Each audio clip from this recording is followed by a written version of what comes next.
جو حشر سے حساب تک اس میں کیا معاملہ ہوگا، ہم انشاءاللہ عزیز جو ہے آج انشاءاللہ کچھ باتیں آپ کے سامنے رکھنے کی کوشش کروں گا، چونکہ عنوان کافی بڑا ہے اور بہت ساری باتیں قرآن میں اور حدیث میں آتی ہے کہ کیا کیا مرحلوں سے انسان قبر سے اٹھنے کے بعد دوبارہ جو ہے جنت اور جہنم میں جانے سے پہلے گزریں گا۔ لیکن بہرحال چونکہ تمام تفصیلات کی کوئی کڑی نظر نہیں آتی ہے، چونکہ ایسی کوئی ایک روایت یا کوئی ایک صورت نہیں ہے جس سے پوری تفصیلات ہے کہ ایسا ایسا ایسا ہوگا، تو لہٰذا کڑیاں جوڑنا تو میرے لیے بھی ناممکن جیسی بات ہے۔ لیکن کیا کیا ہوگا، کچھ نہ کچھ باتیں آج ہم ضرور دیکھیں گے، اور آخر میں انشاءاللہ اس کی وضاحت کروں گا کہ کہاں اس میں ہم سے چوک ہو سکتی ہے، چونکہ یہ کڑی اور یہ سلسلہ کسی حدیث میں نہیں آتا کہ ایسا ایسا ایسا ہوگا، لیکن ہاں یہ چیزیں ہوں گی، یہ آتا ہے، لیکن کیسی ہوں گی واللہ عالم۔ لیکن کوئی ایک کڑی اور سلسلہ جو میں نے باندھا ہے اس سلسلے میں آپ کو رکھنے کی وہ باتیں کوشش کروں گا انشاءاللہ عزیز۔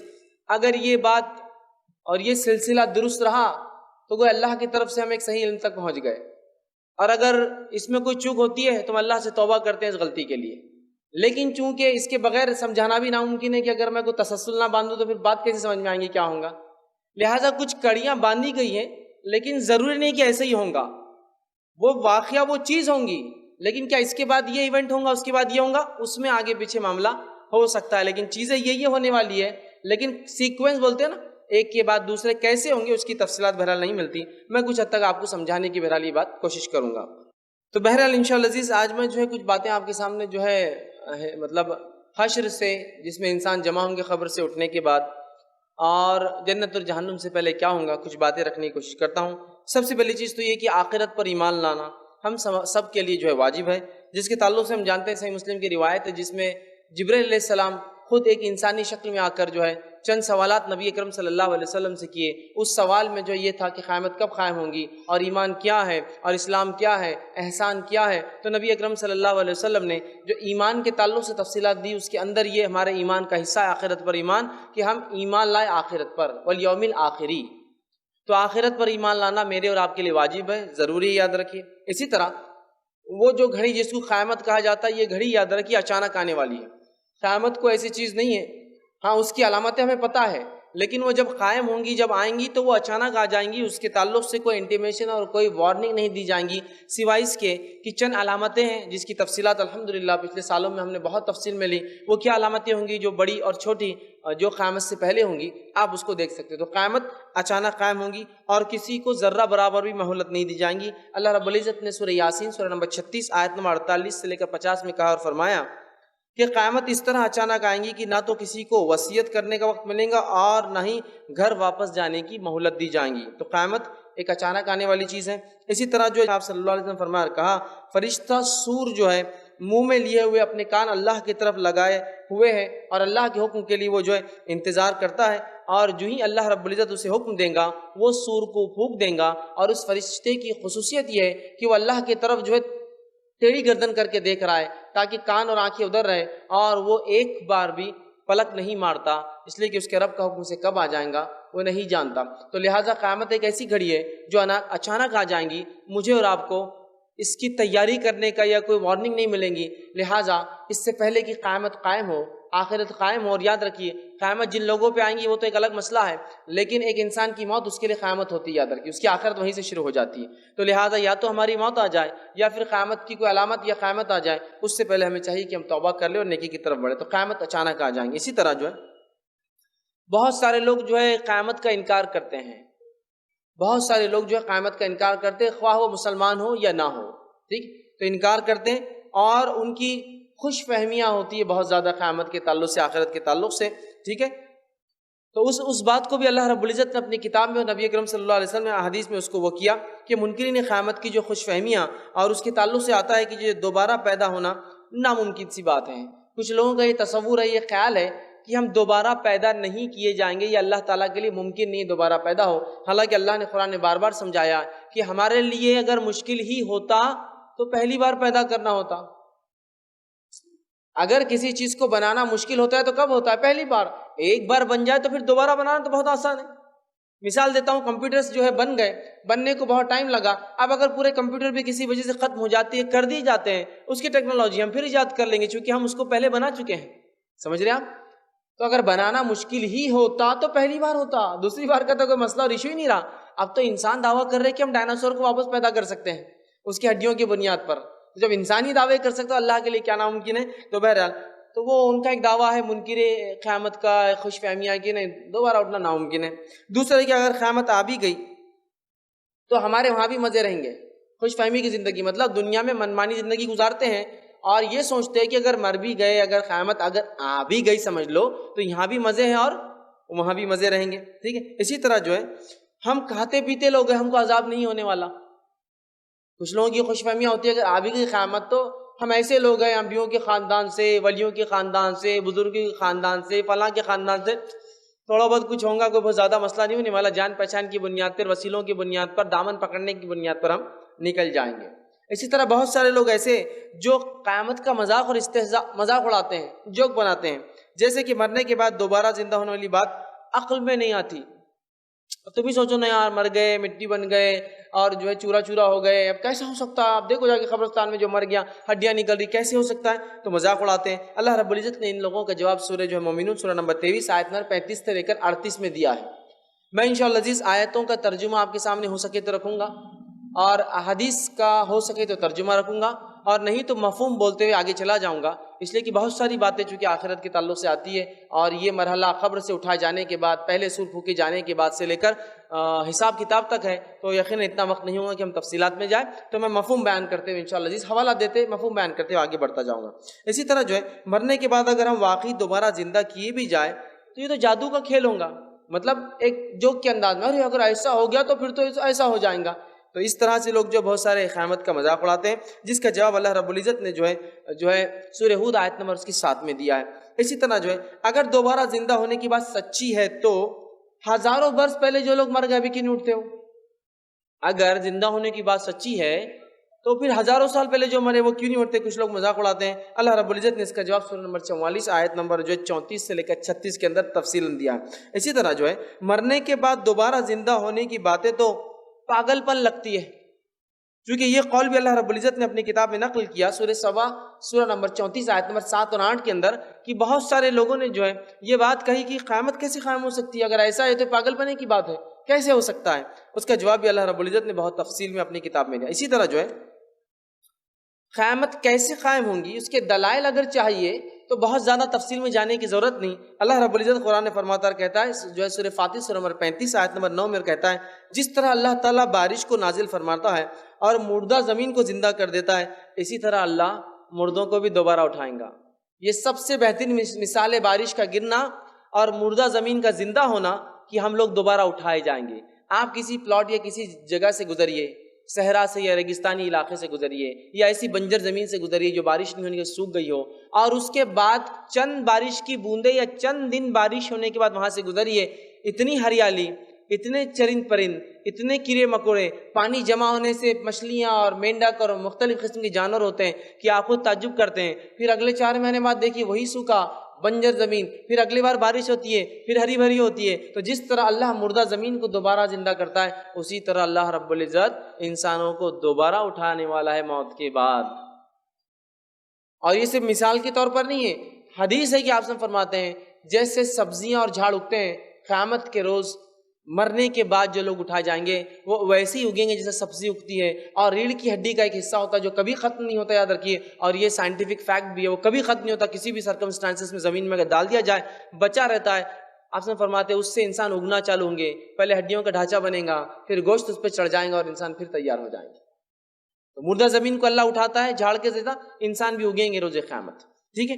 تو اسی طرح اگر کسی کو قیامت کے دلائل چاہیے تو مردہ زمین دیکھ لیں، انشاءاللہ عزیز تفصیلات جو ہے اس سے مل جائیں گی۔ اور دوسرا جو یہ چاہتا ہے کہ وہ دیکھے کہ دوبارہ اللہ کیسے زندہ کریں گا، اسے چاہیے کہ سورہ حج کی آیت نمبر 5 اور 6 پڑھے اور اپنی پیدائش کو دیکھ لے۔ اپنی پیدائش کو سمجھ گیا تو دوبارہ اٹھنے کو بھی سمجھ لیا آپ نے۔ قرآن میں اتنے تفصیل میں انسانی پیدائش کو اللہ نے ڈسکس کیا، حالانکہ قرآن کوئی سائنس کی کتاب نہیں ہے، وہ کوئی ایمبریولوجی کی یا انسان کیسے اپنے ماں کے پیٹ میں بنتا ہے جس کو ہم جنینیات کہتے ہیں، ایمبریولوجی کہتے ہیں، علم جنینیات، تو یہ اس کی کتاب نہیں ہے، لیکن اتنے تفصیل میں اس لیے ڈسکس کیا کہ جس نے بھی اپنی پیدائش کو غور سے دیکھا وہ دوبارہ اٹھنے پہ خود بخود ایمان لا لیتا ہے۔ چونکہ پانی کے قطرے کا ماں کے رحم میں جانا اور اس قطرے سے انسان کا وجود ہونا اور وجود ہو کر اس کے اندر پلنا اور بڑھنا اور اس کے بعد اس کے رزق کا خود بخود انتظام ہونا اور اس کے بعد اس کا اتنی چھوٹی جگہ سے اتنے آسانی سے پیدا ہو جانا، یہ سب علامت ہے اس چیز کی کہ اللہ رب العزت نے جب پہلی بار بنایا، اگر غور کرو گے تو یقین جان لو گے کہ دوبارہ ضرور اٹھنا ہے۔ تو جو لوگ انکار کرتے ہیں وہ اپنی پیدائش پہ غور کریں، پیدائش پہ غور کریں گے ایمان بہت مضبوط ہو جائے گا کہ اگر پیدا انسان جو کچھ نہیں ہوتا، پانی کا خطرہ اس سے ہو سکتا ہے، تو اللہ کے لیے کیا ہی ناممکن ہے کہ پھر دوبارہ ہڈی سے اور دیگر چیزوں سے انسان کو پھر سے اٹھا کھڑا کرے۔ تو بہرحال اس کا ضرور مطالعہ کریں۔ اسی طرح جو ہے زمین و آسمان کو پیدا کرنے والی ذات کیا انسانوں کو نہیں پیدا کر سکتی؟ اگر کسی کو قیامت قائم ہونے والی ہے، اس کو جاننا ہے اور اس کو یقین نہیں ہوتا کہ ہم دوبارہ اٹھائے جائیں گے، تو کائنات پہ کبھی غور کر لے۔ ایسٹرونومی، علم فلکیات، علم نجوم نہیں، علم فلکیات، اس پر غور کرے۔ جب وہ فلک کو اور علم فلکیات کو دیکھتا ہے، اللہ رب العزت نے جو جو چیزیں بنائی ہیں، اگر آپ تھوڑا بہت بھی مطالعہ کریں تو حیرت کریں گے، اپنی انگلیوں کو اپنے دانتوں تلے خود دبا لیں گے، سبحان اللہ، کیا ایسی ایسی چیزیں بھی ہیں، ایسی چیزیں، ایسے ستارے اور ایسے سیارے اللہ نے پیدا کیے کہ جس کو بن کر اربوں اور کھربوں سال ہو گئے، اور اربوں اور کھربوں سال پہلے بننے کے بعد ان کی روشنی کو سفر کر کے ہم تک آنے کے لیے اربوں اور کھربوں سال لگے ہیں۔ وہ تارے ٹمٹماتے ہیں نا، اربوں اور کھربوں سال پہلے ان کے اندر وہ دھماکے ہوئے تھے، جس کو روشنی جو 1,86,000 میل فی سیکنڈ یا رفلی ایک موٹی زبان میں کہوں 3 لاکھ کلومیٹر فی سیکنڈ سے بھاگتی ہے، اربوں اور کھربوں سال چلتی ہے، تو وہ دھماکے کا آج ہم دیکھ پاتے ہیں۔ اتنی بڑی اللہ رب العزت کی کائنات ہے، تو جو اتنی وسیع کائنات کا مالک ہے، انسان جیسی اتنی چھوٹی مخلوق کا پیدا کرنا اس کے لیے ذرہ برابر بھی ناممکن سی بات نہیں ہے۔ تو جس کو یقین نہیں ہے وہ اپنی پیدائش دیکھ لے، مردہ زمین کو دیکھ لے یا کائنات کے وجود کو دیکھ لے، انشاءاللہ العزیز اس کا ایمان بہت پختہ ہو جائے گا اللہ رب العزت کی ذات پر، ٹھیک ہے۔ اسی طرح جو ہے قیامت جب قائم ہوگی، ٹھیک ہے، تو اس وقت آسمان کا کیا حال ہوگا؟ تو اللہ رب العزت فرماتا ہے کہ آسمان پھٹ کر سرخ چمڑے جیسا ہو جائیں گا جس روز قیامت قائم ہوگی۔ سورہ رحمان سورہ نمبر 55 آیت نمبر 37 میں اللہ رب العزت نے اس کی وضاحت کی۔ اسی طرح آسمان پھٹ جائیں گا اور اس کی بندشیں ڈھیلی پڑ جائیں گی، مطلب جو اس کا جس کو کہیں گے نظم کے ساتھ ستارے اور سیارے چلتے ہیں، سب جو ہے ڈھیلا پڑ جائیں گا۔ اللہ رب العزت نے سورہ حاقہ سورہ نمبر 69 آیت نمبر جو ہے 16 میں بیان کا۔ اسی طرح جو ہے آسمان جو پگھلے ہوئے سونے کی طرح جو ہے قیامت کے روز سرخ ہو جائیں گا۔ اللہ رب العزت نے اس بات کو سورہ معارج سورہ نمبر 70 آیت نمبر 8 میں بیان کیا۔ اسی طرح آسمان بری طرح جو ہے ڈگمگانے اور ہچکولے کھانے لگیں گا، ٹھیک ہے۔ یہ اللہ رب العزت نے جو قیامت کے حالات بیان کیے، اور اس کو اللہ رب العزت سورہ طور سورہ نمبر 52 آیت نمبر 9 میں بیان کیا۔ اسی طرح جو ہے شمس سورج کے تعلق سے اللہ بیان کرتا اور فرماتا ہے کہ سورج بے نور ہو جائے گا روز قیامت اور اپنی روشنی کو کھو بیٹھے گا، جس کو اللہ رب العزت نے سورہ تکویر سورہ نمبر 81 آیت نمبر 1 میں بیان کیا۔ اسی طرح چاند کے تعلق سے بیان کیا کہ چاند بھی اپنی روشنی کو کھو بیٹھیں گا اور بے نور ہو جائیں گا، جس کو اللہ رب العزت نے سورہ قیامت سورہ نمبر 75 آیت نمبر 9 میں اس واقعے کو بیان کیا۔ اسی طرح نجوم، ستاروں کا یہ حال ہوگا کہ ستارے اپنے نور کھو بیٹھیں گے اور جھڑ جائیں گے، جیسے کہ وہ لگے ہیں وہاں سے نیچے گر جائیں گے، جھڑ جائیں گے، ستاروں کے یہ حالت ہو جائیں گی اور سارے بکھر جائیں گے۔ اسی طرح زمین کی کیفیت یہ ہوگی جب قیامت قائم ہوگی کہ زمین بری طرح ہچکولے کھائیں گی۔ ہچکولے سمجھتے ہیں؟ ایک گاڑی میں آپ بیٹھے ہیں اور اچانک اس کا فیول ختم ہو جائے، پیٹرول یا گیس ختم ہو جائے، تو وہ جھٹکے جو لیتی ہے وہ ہچکولے آدمی اوپر اچکنا شروع کر دیتا ہے، یا جانور اچانک بھاگنا شروع کر دے کھڑے سے بدک کر، تو جو آدمی کی کیفیت ہوتی ہے پیٹھ پر وہ ہچکولے ہوتے ہیں، تو زمین ہچکولے کھانے لگیں گی۔ اسی طرح جو ہے زمین اللہ تعالیٰ کے ڈر سے کانپنے لگیں گی۔ اسی طرح جو اللہ رب نے فرمایا زمین اپنے خزانوں کو باہر نکال دیں گی۔ اسی طرح فرمایا زمین جو ہے ایک ہی جو ہے چوٹ میں ریزہ ریزہ ہو جائیں گی، مطلب قیامت میں جو جھٹکا محسوس ہوگا اس سے زمین ریزہ ریزہ ہو جائیں گی۔ اسی طرح جو ہے قیامت جب قائم ہوں گی تو پہاڑوں کا یہ حال ہوگا، اللہ فرماتا ہے پہاڑ بادلوں کے جیسے چلنے لگیں گے۔ پہاڑ بہت مضبوط چیز ہوتی ہے، زمین میں کئی کئی کلومیٹر دھسے ہوئے ہوتے ہیں، یہ جیسے بادل چلتا ہے نا، بادل کتنے آسانی سے ہوا چلتی ہے تو آپ دیکھیے چلتا ہے، بادلوں کے جیسے چلنے لگیں گے۔ اسی طرح جو ہے پہاڑ ریت کے ذروں کے جیسے ہو کر جو ہے ہوا میں اڑنے لگیں گے، اسی طرح جو ہے پہاڑ مٹی کے ڈھیلوں کے جیسا ڈھہ جائیں گے، کھڑے سے برباد ہو جائیں گے۔ اسی طرح جو ہے پہاڑ وہ روئی جس کو دھن دیا جاتا ہے، روئی جو ہوتی ہے نا موٹی ہوتی ہے، لیکن جب اس کو دھن کے صاف کرتے ہیں اور ہلکی ہوتی ہے، اس کو پھونک دیجئے، ہوا سے گھومتے گھومتے نکل جاتی ہے۔ تو پہاڑ دھنی ہوئی اون جیسی نرم اور نازک ہوا سے اڑتی ہے، اس طرح سے اڑنے لگیں گے، جو کہ اتنی مضبوط چیز ہے۔ اور سمندر کے تعلق سے فرمایا سمندر جو ہے اس کا پانی آگ پکڑ لیں گا، مطلب اتنی تپش ہوں گی روز قیامت کہ سمندر بھڑک جائیں گے اور جلنے لگیں گے۔ یہ مختصر تعارف تھا قیامت کا، اس کے پہلے کی علامتیں ہم اس سے پہلے دیکھ چکے ہیں۔ یہ قیامت قائم ہوتی ہے، اب کیا ہوتا ہے جو قیامت قائم ہوں گی، وہ کیا وجہ سے قیامت قائم ہوں گی، اس بات کی طرف آتے ہیں۔ اور وہ پہلی چیز ہے سور کا پھونکا جانا، سور پھونکا جانا۔ اور جو ہے قیامت کی ابتدا نفخ السور، سور کے پھونکے جانے سے چالو ہوں گی، جس کو سورہ قاف سورہ نمبر 50 آیت نمبر 20 میں اللہ نے بیان کیا کہ قیامت جو قائم ہوگی وَنُفِخَ فِي الصُّورِ، اور اللہ تعالیٰ جو ہے سور کو پھونکنے کا حکم دیں گا۔ نفخ، اس کو پھونک دیا جائے گا، گویا وہ خالی چیزیں کو جس میں ہوا ماری جاتی ہے، تو سور پھونکا جائے گا، یہ پہلی چیز ہوں گی۔ جو ہے سور کی شکل کیا ہے، تو اس کے تعلق سے جامع ترمذی کی روایت ہے، ایک شخص دکھا اللہ کے رسول، سور کیسا ہوگا؟ تو کہا سور جانور کے سینگ کی جیسی کوئی چیز ہے۔ جانور کا سینگ کیسا ہوتا ہے؟ گول ہوتا ہے، شروع میں چھوٹا، مطلب اگر اس کو دیکھا جائے تو نیچے بڑا ہوتا ہے، اوپر کی طرف چھوٹا ہوتا ہے۔ اور سور نفخ ہے، ایک سوراخ جیسی چیز ہے جس کے اندر پھونکا جائے گا، بلو کیا جائے گا ادھر کی، ٹھیک ہے؟ تو لہٰذا سینگ کیسا ہوتا ہے؟ نیچے بڑا اوپر چھوٹا۔ تو سور اسی قسم کی ایک چیز ہے جو آگے کی طرف چھوٹی، جہاں سے پھونکا جائے گا، اور سامنے کی طرف بڑی ہوتی ہے۔ اور اس کے اندر سے کیا ہوگا؟ سور پھونکنے سے آواز نکلیں گی یاد رکھیے، یہ ایک بجنے والی چیز ہے۔ تو اس سے پتہ چلا روز قیامت جو قائم ہوں گی، اور جس جھٹکے سے قیامت کو، جس دھماکے سے قائم کیا جائے گا، وہ ساؤنڈ ویوز ہوں گے، وہ جو ہے آواز کی طاقت ہوں گی، وہ آواز کی۔ اور ہم سب جانتے ہیں آواز کی طاقت کیا ہوتی ہے، کوئی زوردار دھماکہ ہو تو دور دور تک کانچیں پھٹ جاتی ہے اور انسان دھماکے سے اڑ کے گر جاتے ہیں، اس کی صرف آواز۔ تو سور کوئی پھونکے جانے والی چیز ہے، یہ سینگ کے جیسی ہے جانور کے، اور اس میں ہوا جو ہے پھونکی جائیں گی اور فرشتہ ہوگا۔ اسی طرح سور پھونکنے کے وقت صاحب سور، سور پھونکے جانے کے تعلق سے صاحب سور، جن کے پاس سور ہے، وہ جو ہے اسرافیل علیہ السلام ہے۔ تو ان کی کیفیت جو ہوں گی روز قیامت وہ یہ ہوں گی، یہ جو ہے اس روایت کی حدیث میں الفاظ یوں ہیں کہ جس روز سور پھونکا جائے گا تو ان کے ایک جانب جو ہے جبرائیل علیہ السلام ہوں گے، اور دوسرے جانب جو ہے میکائیل علیہ السلام ہوں گے، اور اسرافیل علیہ السلام وہ فرشتے ہوں گے جو سور کو پھونکیں گے۔ اسی طرح جو ہے سور کی آواز اس قدر شدید ہوں گی، جیسے جیسے لوگ سنتے جائیں گے ویسے ویسے ہلاک ہوتے جائیں گے۔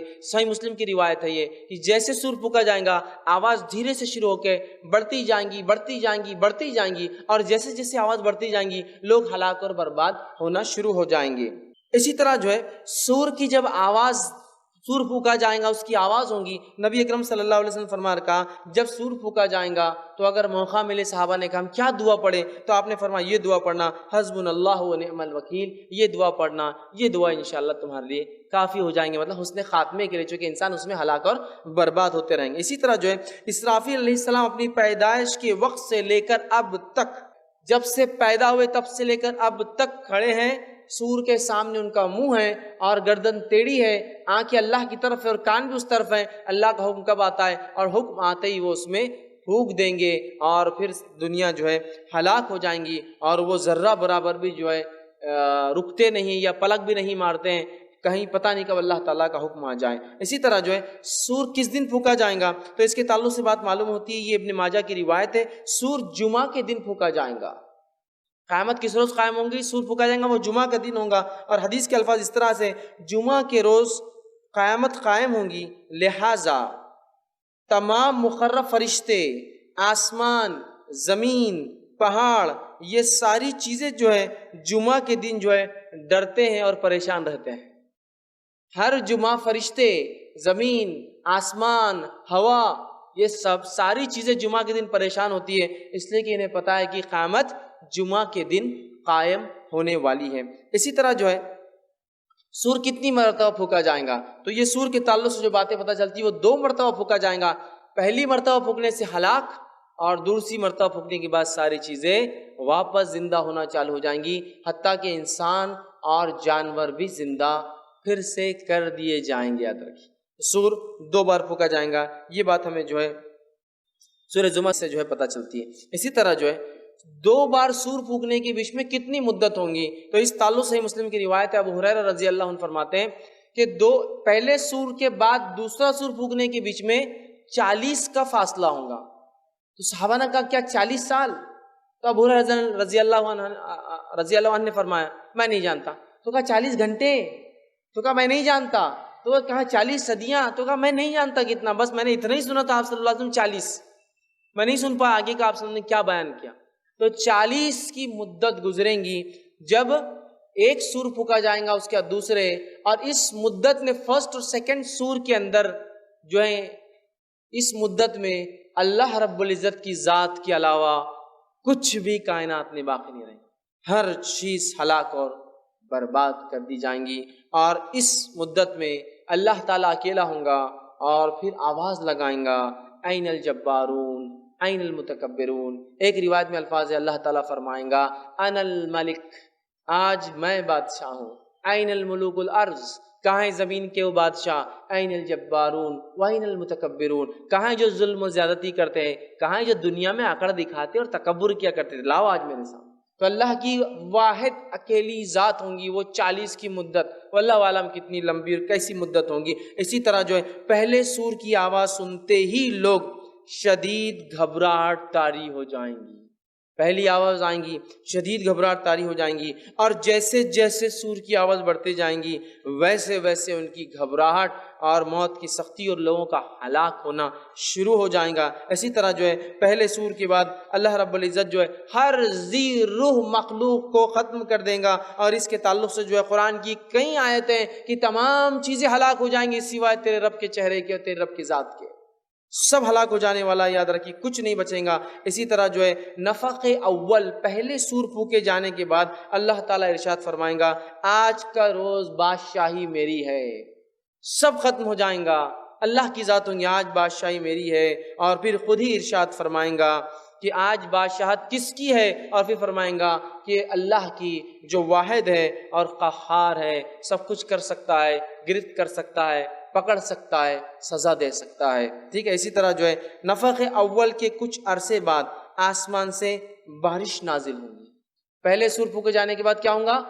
دوسرے سور سے پہلے آسمان سے جو ہے بارش نازل ہوں گی، جس سے جو ہے انسان جو ہے کہ ریڑھ کی ہڈی کا ایک حصہ ہوتا ہے جو باقی ہوتا ہے، وہاں سے انسان جو ہے پہلے ہڈی کا ڈھانچہ بنے گا، پھر گوشت پوش لگ جائیں گا، اور وہ پھر انسان بن جائیں گا جیسے پہلے انسان تھا. ٹھیک ہے. اسی طرح جو ہے نفخ دوم، اب دوسرا سور پھونکے جانے کے بعد کیا کیفیت ہوں گی؟ تو نفخ ثانی کے بعد دوسرے سور پھونکے جانے کے بعد تمام اجسام زندہ ہوں گے، اور انسان جو ہے اٹھ کر کھڑے ہونا چالو ہو جائیں گے. تمام لوگ، مطلب پہلے سور کے بعد ایک بارش برسیں گی، اس بارش کے بعد دوسرا سور پھونکا جائے گا، اور پھر انسان اٹھنا شروع ہوں گے. اور نفخ ثانی کے بعد جو ہے لوگ قبروں سے اٹھیں گے اور اللہ تعالیٰ کی عدالت میں حاضر ہونا چالو ہو جائیں گے. اسی طرح جو ہے دوسرے سور کے بعد سب سے پہلے نبی اکرم صلی اللہ علیہ وسلم اٹھیں گے، اپنی قبر سے اٹھیں گے، اور آپ صلی اللہ علیہ وسلم کے بعد باقی لوگ اٹھیں گے. جامع ترمذی کی روایت آپ نے فرمایا کہ سب سے پہلے جب دوسرا سور پھونکا جائے گا میں اپنی قبر سے نکلوں گا اور نکل کے اللہ کے عرش کی طرف بڑھوں گا، اور جب وہاں جاؤں گا تو دیکھوں گا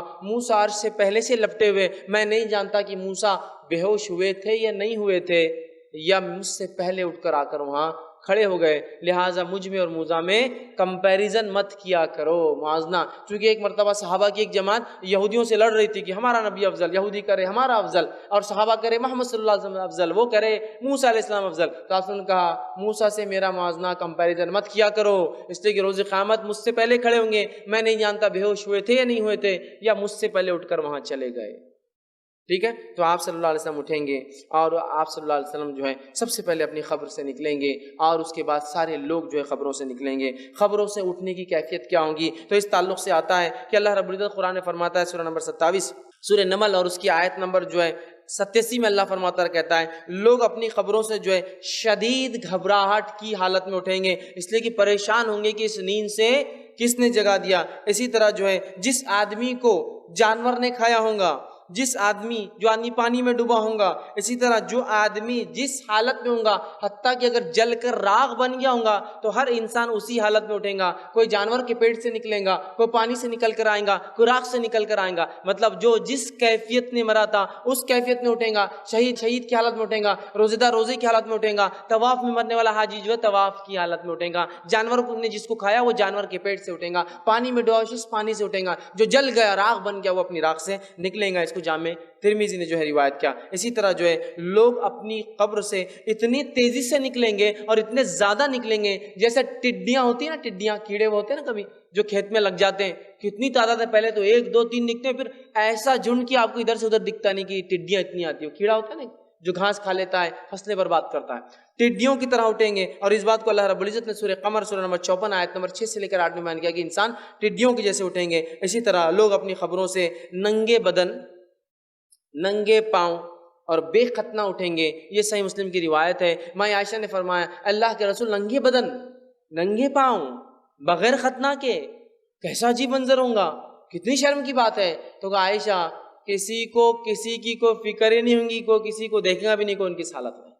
اور اس بات کو اگر سمجھنا ہے تو آپ کبھی اس کیفیت کو دیکھ سکتے ہیں جب کسی کا اللہ نہ کرے ایکسیڈنٹ ہو جائے اور آپ وہاں موجود ہو اور وہ آپ کا کوئی قریبی ہو، کیسی گڑبڑ ہوتی ہے، کچھ سمجھ میں نہیں آتا، چپل ہے نہیں ہے، کپڑے ہے نہیں ہے، کچھ پہنا ہوا ہے کچھ ہے نہیں ہے، والیٹ جیب میں ہے نہیں ہے، بس اٹھائے اور بھاگ جاتا، اور کئی دیر بعد پھر سود آتی کہ ایسا ہوا، ارے میں تو چپل غلط پہن کے آ گیا، ارے ننگے پیر آ گیا، ارے وہ بچہ میں نے کہاں بھول گیا جو گود میں تھا، ایکسیڈنٹ کے چکر میں وہ کسی کو دے دیا تھا، ارے میرے ہاتھ میں فلاں تھا تب یاد تھا نا۔ تو یہ کیفیت ایسی ہوں گی، انسان ننگے ہوں گے لیکن کوئی کسی کو دیکھیں گا تک نہیں، اس لیے کہ کیفیت اور حالت ہی ایسی ہوں گی۔ تو انسان بے ختنہ، اور ایک روایت مطلب بغیر بال کے، بغیر ختنہ کے 30 اور 33 سال کی عمر کی حالت میں اٹھیں گے، ٹھیک ہے۔ اسی طرح جو ہے قبر سے نکلتے ہی 2 فرشتے ہر انسان کو دبوچ لیں گے اور پکڑ لیں گے۔ قبر سے نکلتے ہی 2 فرشتے ہر انسان کو دبوچ لیں گے، پکڑ لیں گے۔ نیک انسان کو اچھائی کے ساتھ وہ لے جائیں گے اور برے انسان کو وہیں سے شدید مار مار کر پیٹ پیٹ کر وہاں سے لے جائیں گے۔ تو قبر سے نکلتی 2 فرشتے پکڑ لیں گے۔ سورہ سبا سورہ نمبر 34 آیت نمبر 51 میں اللہ رب العزت نے اس بات کو فرمایا۔ اسی طرح جو ہے کافر اپنی قبر سے اٹھتے ہی فرشتے دبوچ کے اتنے ذلت کی مار ماریں گے اور ذلیل کر کے اسے جو ہے مقام محشر تک پہنچائیں گے، جس بات کو اللہ رب العزت نے سورہ معارج سورہ نمبر 70 آیت نمبر جو ہے 43 اور 44 میں بیان کیا۔ اسی طرح جو ہے اہل ایمان اپنی خبروں سے جو ہے بے ریش، بغیر روئیں، بغیر بالوں کے اٹھیں گے، بے مونچھ، ان کو مونچھیں نہیں ہوں گی، ٹھیک ہے۔ اسی طرح جو ہے سرمگین مطلب سرمے لگائی ہوئی آنکھیں کیسی ہوتی ہے نا، اس آنکھوں کے ساتھ جو ہے وہ جو ہے 30 سال کی عمر میں اٹھیں گے، اور اس بات کو جامع ترمذی کی روایت میں آپ صلی اللہ علیہ وسلم فرمایا کہا اس کیفیت میں انسان اٹھیں گے۔ اسی طرح جو ہے خبر سے اٹھنے کے بعد سب سے پہلے ابراہیم علیہ السلام کو کپڑے پہنائے جائیں گے، اس کے بعد آپ سے فرماتے پھر مجھے کپڑے پہنائے جائیں گے۔ اور اس بات کو جو امام بیہقی نے جو ہے اپنی کتاب میں روایت کیا، سب سے پہلے ابراہیم علیہ السلام کو کپڑے کیوں پہنائے جائیں گے، اس تعلق سے جو ہے کچھ علماء لکھتے ہیں وہ اس لیے کہ ابراہیم علیہ السلام جب آگ میں ڈالے گئے تھے تو انہیں ننگا کر دیا گیا تھا، تو اللہ تعالیٰ اس کا بدلہ انہیں دیں گا اور سب سے پہلے کپڑے پہنائیں گا۔ واللہ عالم پھر اس کا اور کیا معنی ہو سکتا ہے، لیکن سب سے پہلے ابراہیم علیہ السلام کو کپڑے پہنائے جائیں گے، پھر محمد صلی اللہ علیہ وسلم کو کپڑے پہنائے جائیں گے۔ خبر سے اٹھنے کے بعد جو سب سے پہلے جس کو کپڑے پہنا جائیں گے یہ شخصیت ہے، اس کے بعد دیگر لوگ۔ اسی طرح ہر آدمی قیامت دن اپنی قبر سے موت والی حالت کے اندر اور نیت پر اٹھیں گا۔ 2 چیزیں ہیں، موت والی حالت اور موت والی نیت۔ موت کس کیفیت میں بھی جانور نے کہا تو اس میں، اور کس نیت مطلب وہ کیوں مرا تھا، کیا نیت تھی، کسی کو مارنے گیا تھا، جنگ لڑنے گیا تھا، ستانے گیا تھا، تکلیف دینے کی نیت سے جا رہا تھا، شراب کی حالت میں جا تو شرابی اٹھیں گا، اور کیا نیت پہ تھا اس نیت پہ اٹھیں گا۔ لہٰذا ہمیشہ اللہ تعالیٰ سے حسن خاتمے کی شدید دعا کرنی چاہیے کہ اچھی موت دے اللہ تعالیٰ، اور صرف خالی دعائیں کافی نہیں ہوتی، عمل بھی ایسا ہو کہ اچھے کام کرتے رہے۔ اور یہ علماء لکھتے ہیں کہ اچھے کام جو لوگ کرتے ہیں اللہ اچھائی میں موت دیتا ہے، اور برے لوگوں کو ان کے گناہ اور برائی میں موت دے دیتا ہے، ٹھیک ہے، تو لہٰذا بچنا چاہیے۔ اسی طرح جو ہے وحشی جانور بھی ایک مرتبہ اٹھائے جائیں گے، زندہ کیے جائیں گے، اور بعد میں اللہ تعالیٰ ان کا حساب کر کے مطلب وہ جو بکری سینگ والی بغیر سینگ کو ماری تھی وہ ہو جائیں گا اور پھر مٹی بنا دیں گا۔ سورہ تکویر سورہ نمبر 81 آیت نمبر 5 میں اس کی تفصیلات آتی ہیں۔ اسی طرح اب کچھ باتیں آئی حشر کے تعلق سے دیکھتے ہیں۔ نبی اکرم صلی اللہ علیہ وسلم فرماتے ہیں، صحیح بخاری کی روایت ہے، کچھ لوگ اپنی قبروں سے اٹھ کر پیدل میدان محشر میں پہنچیں گے، واکنگ، پیدل میدان محشر میں پہنچیں گے۔ اسی طرح ایک اور روایت میں جو بخاری کی حدیث ہے آپ نے فرمایا کچھ لوگ اپنی قبروں سے اٹھ کر سواریوں پر میدان محشر میں پہنچیں گے. یہ وہ لوگ ہوں گے جن کا ظاہر سی بات اللہ اکرام کریں گے، تبھی وہ سواریوں پہ، تو سواریوں پر پہنچیں گے. اور کافر کو آگ مقام محشر پہ ہکال کے لے جائیں گی. کافر کے پیچھے ایک آگ لگ جائیں گی اور وہ کئی غلط ڈائریکشن میں بھاگیں گا تو پھر ادھر سے روک دیں گی، صرف اس کو وہ ڈائریکشن میں جان دیں گی جو مقام محشر ہوگا. حشر مطلب حساب اور کتاب کی زمین اور جگہ، ٹھیک ہے، اس لیے حشر سے حساب تک وہ جگہ جو ہے آگ انہیں ہانک کر لے جائیں گے. اسی طرح کچھ لوگ اندھے اور بہرے اٹھنے کے باوجود منہ کے بل میدان محشر میں لے جائے جائیں گے. مطلب کچھ لوگ ایسے ہوں گے جنہوں نے ایسے گناہ کیے ہوں گے جس بات کو اللہ رب العزت سورہ بنی اسرائیل آیت میں 97 میں فرمایا، ان کے گناہوں کی وجہ سے اللہ ان کو گونگا اور اندھا کریں گا، اور منہ کے بل، منہ اللہ والا منہ کے بل انسان کیسے چلیں گے ہم نہیں جانتے، لیکن منہ سے چلتے ہوئے آئیں گے، مطلب منہ نیچے اور سر پیر اوپر، اللہ حفاظت کرے، لیکن وہ اس طرح سے چلتے ہوئے آئیں گے. کچھ لوگ سواری پر آئیں گے، کچھ لوگ پیدل آئیں گے، کچھ لوگ کافروں کو آگ لے جائیں گے. اسی طرح جو ہے سورہ فرقان سورہ 25 آیت میں 34 میں اللہ فرماتا ہے کچھ لوگوں کو فرشتے منہ کے بل گھسیٹ کر لائیں گے. یہ ذلیل اور خوار لوگ ہوں گے. منہ کے بل گھسیٹنا مطلب بال پکڑ کے منہ نیچے زمین پر رکھ کر رگڑتے ہوئے لائیں گے. ناک اور منہ کا کیا حال ہوگا، رگڑتے ہوئے مقام محشر پہ لائیں گے. اسی طرح جو ہے سورہ کہف کی آیت میں 47 میں اللہ فرماتا ہے اللہ تعالیٰ میدان محشر میں اس طرح ساری مخلوق کو اکٹھا کریں گا کہ ایک فرد بھی باقی نہیں رہیں گا. پہلے انسان سے لے کر آخری انسان سارے مقام محشر میں بغیر غائب ہوئے کے، بغیر کسی جگہ چھپے کے وہاں پہنچیں گے. اب حشر کی زمین کون سی ہوں گی، کیا کیفیت ہوں گی، چلیے آئیے وہ دیکھتے ہیں. سرزمین شام لوگوں کے اکٹھا ہونے کی جگہ ہے. شام کی جو زمین ہے وہ ارض محشر ہے.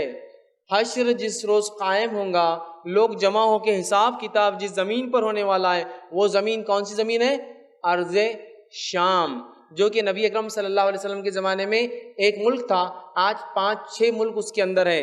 ارض شام یاد رکھے، جس میں جو ہے سیریا، لیبنن، جارڈن، فلسطین، ٹھیک ہے، یہ پورے ملک جاتے ہیں. اس زمانے میں ایک ملک تھا، اس کو کہتے تھے شام.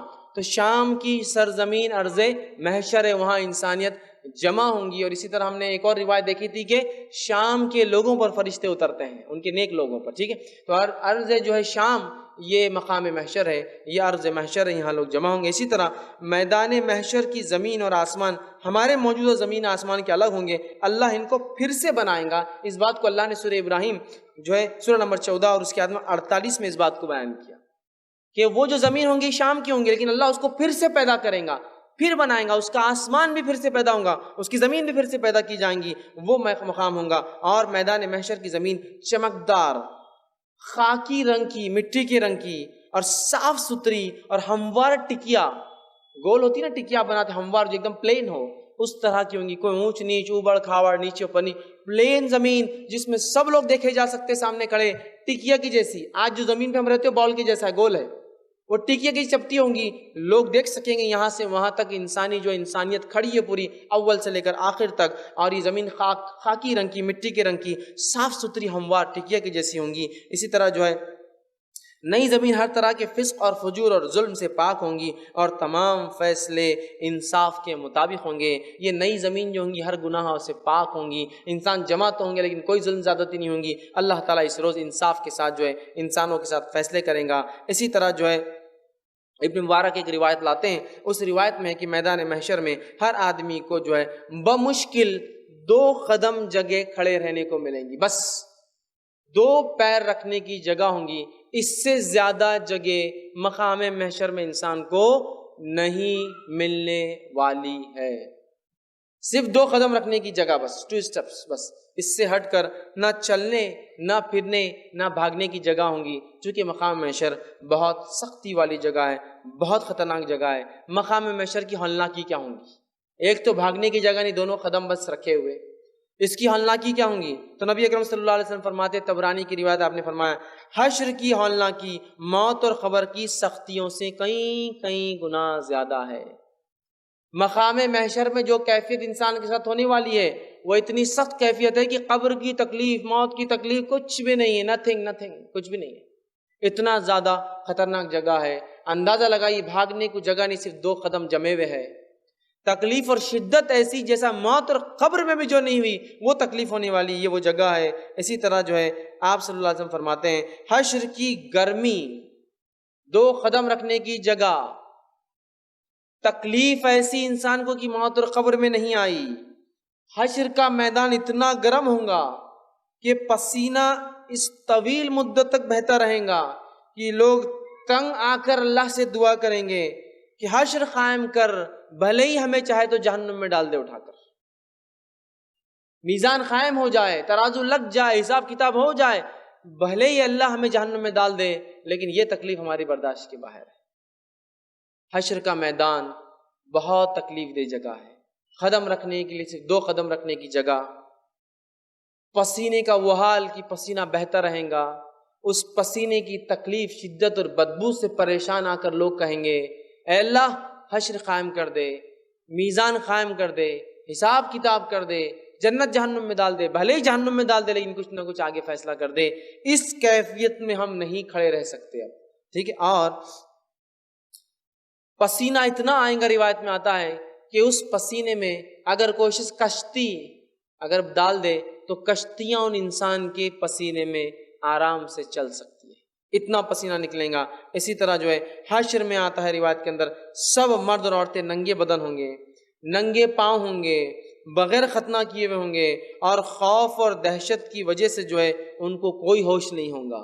ایسا خوف، ایسی دہشت ہے وہ حشر کی کہ انہیں کوئی ہوش نہیں ہوگا۔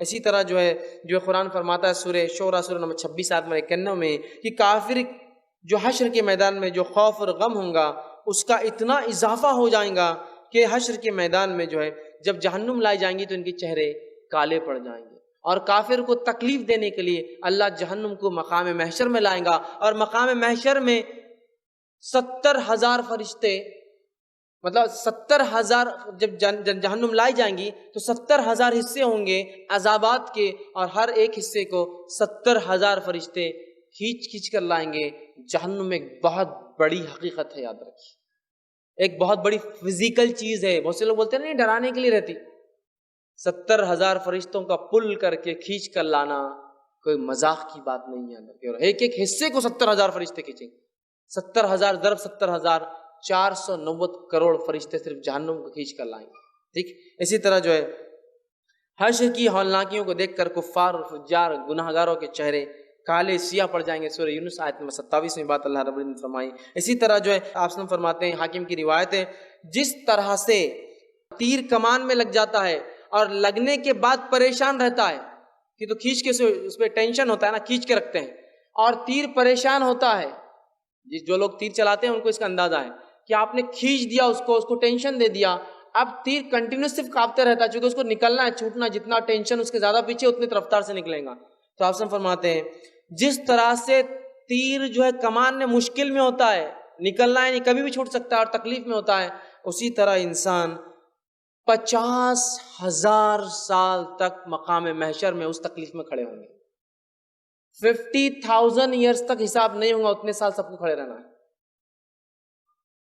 اندازہ لگائیے، دنیا کی 50-60 سال کی زندگی، جس میں 4-5 مہینے کی گرمی، جس میں کبھی کبھار ٹیمپریچر کا 40-45 تک چلا جانا، انسان کو کھانا پینا، اٹھنا بیٹھنا، صحت و تندرستی اور مشکل کر دیتا اور بیماریوں میں ڈال دیتا ہے۔ 50,000 سال تک ایسی گرمی میں جس سے پسینے میں کشتیاں چلائی جا سکتی ہے، 50,000 ایئر تک وہ کیفیت کی 2 پیر رکھنے کی جگہ، اور وہ کیفیت وہ جیسے تیر کی کیفیت کمان میں ہوتی، کب نکلیں گا، اس تکلیف کے اندر لوگ کھڑے ہوں گے۔ اسی طرح جو ہے کفار اور مشرکین کے لیے حشر کا نصف دن، یہ تو عام لوگوں کے لیے ہے، کفار اور مشرکین کے لیے حشر کا آدھا دن 50,000 سال کے برابر ہوگا، مطلب ان کا ایک دن 1,00,000 سال کے برابر، اور دوسروں کا ایک دن 50,000 سال کے برابر، جو کافر نہیں ہوں گے، گناہ گار انسان، فاسق اور فاجر مسلمان، ٹھیک ہے، یا اپنے اپنے دور کے جو بھی لوگ ہوں گے جو مسلمان گزرے ہیں۔ لیکن جو ہے کافر اور فاسق لوگوں کے لیے، جو مشرک لوگ ہوں گے، ان کے لیے 50,000 نہیں، آدھا دن ہی 50,000 سال کے برابر ہوں گا۔ اسی طرح جو ہے حدیث کے اندر آتا ہے، طبرانی کی روایت، آپ نے فرمایا کافروں کو حشر میں موت کی غشی جیسی تکلیف کا سامنا ہوگا، جبکہ اہل ایمان کو جو ہے اسی طرح جو ہے کافروں کے جو ہے حشر میں جو ہے موت میں جو ہے غشی جو ہے جیسی تکلیف کا سامنا ہوگا، جبکہ اہل ایمان کو جو ہے ایسی تکلیف ہوں گی جو ہے جیسے کہ جو ہے زکام والی تکلیف، مطلب دوسرے لوگ ایسی تکلیف میں ہوں گے جیسی تکلیف کے اندر جو ہے موت کی تکلیف جو ہوتی نا، اس تکلیف میں جو ہے کافروں کی کیفیت موت والی ہوں گی اور مومنوں کو تکلیف زکام جیسی ہوں گی۔ لیکن میں سمجھتا ہوں یہ بات آپ بھی جانتے ہیں، 50,000 تک اگر کوئی زکام میں بھی رہے تو کیا حال ہوگا، اور زکام انسان کو کتنا لاغیر کرتا ہے آپ جانتے ہیں۔ دیگر بیماریوں میں انسان سنبھل جاتا ہے لیکن زکام کی تکلیف سے جسم کا ہر حصہ تکلیف دیتا ہے، لیکن پھر بھی موت کی غشی کے مقابلے میں تو یہ تکلیف کم ہے۔ تو کافروں کو موت کی غشی اور مومنوں کو زکام آئے جیسی تکلیف ہوں گی، ٹھیک ہے۔ اسی طرح جو ہے حشر میں جو ہے ہولناکی کی ایک ہولناکی یہ ہے، صحیح بخاری کی روایت ہے، میدان حشر میں سورج 1 میل کے فاصلے پر ہوں گا، لوگ اپنے اپنے اعمال کے مطابق پسینے میں ڈوبے ہوئے ہوں گے۔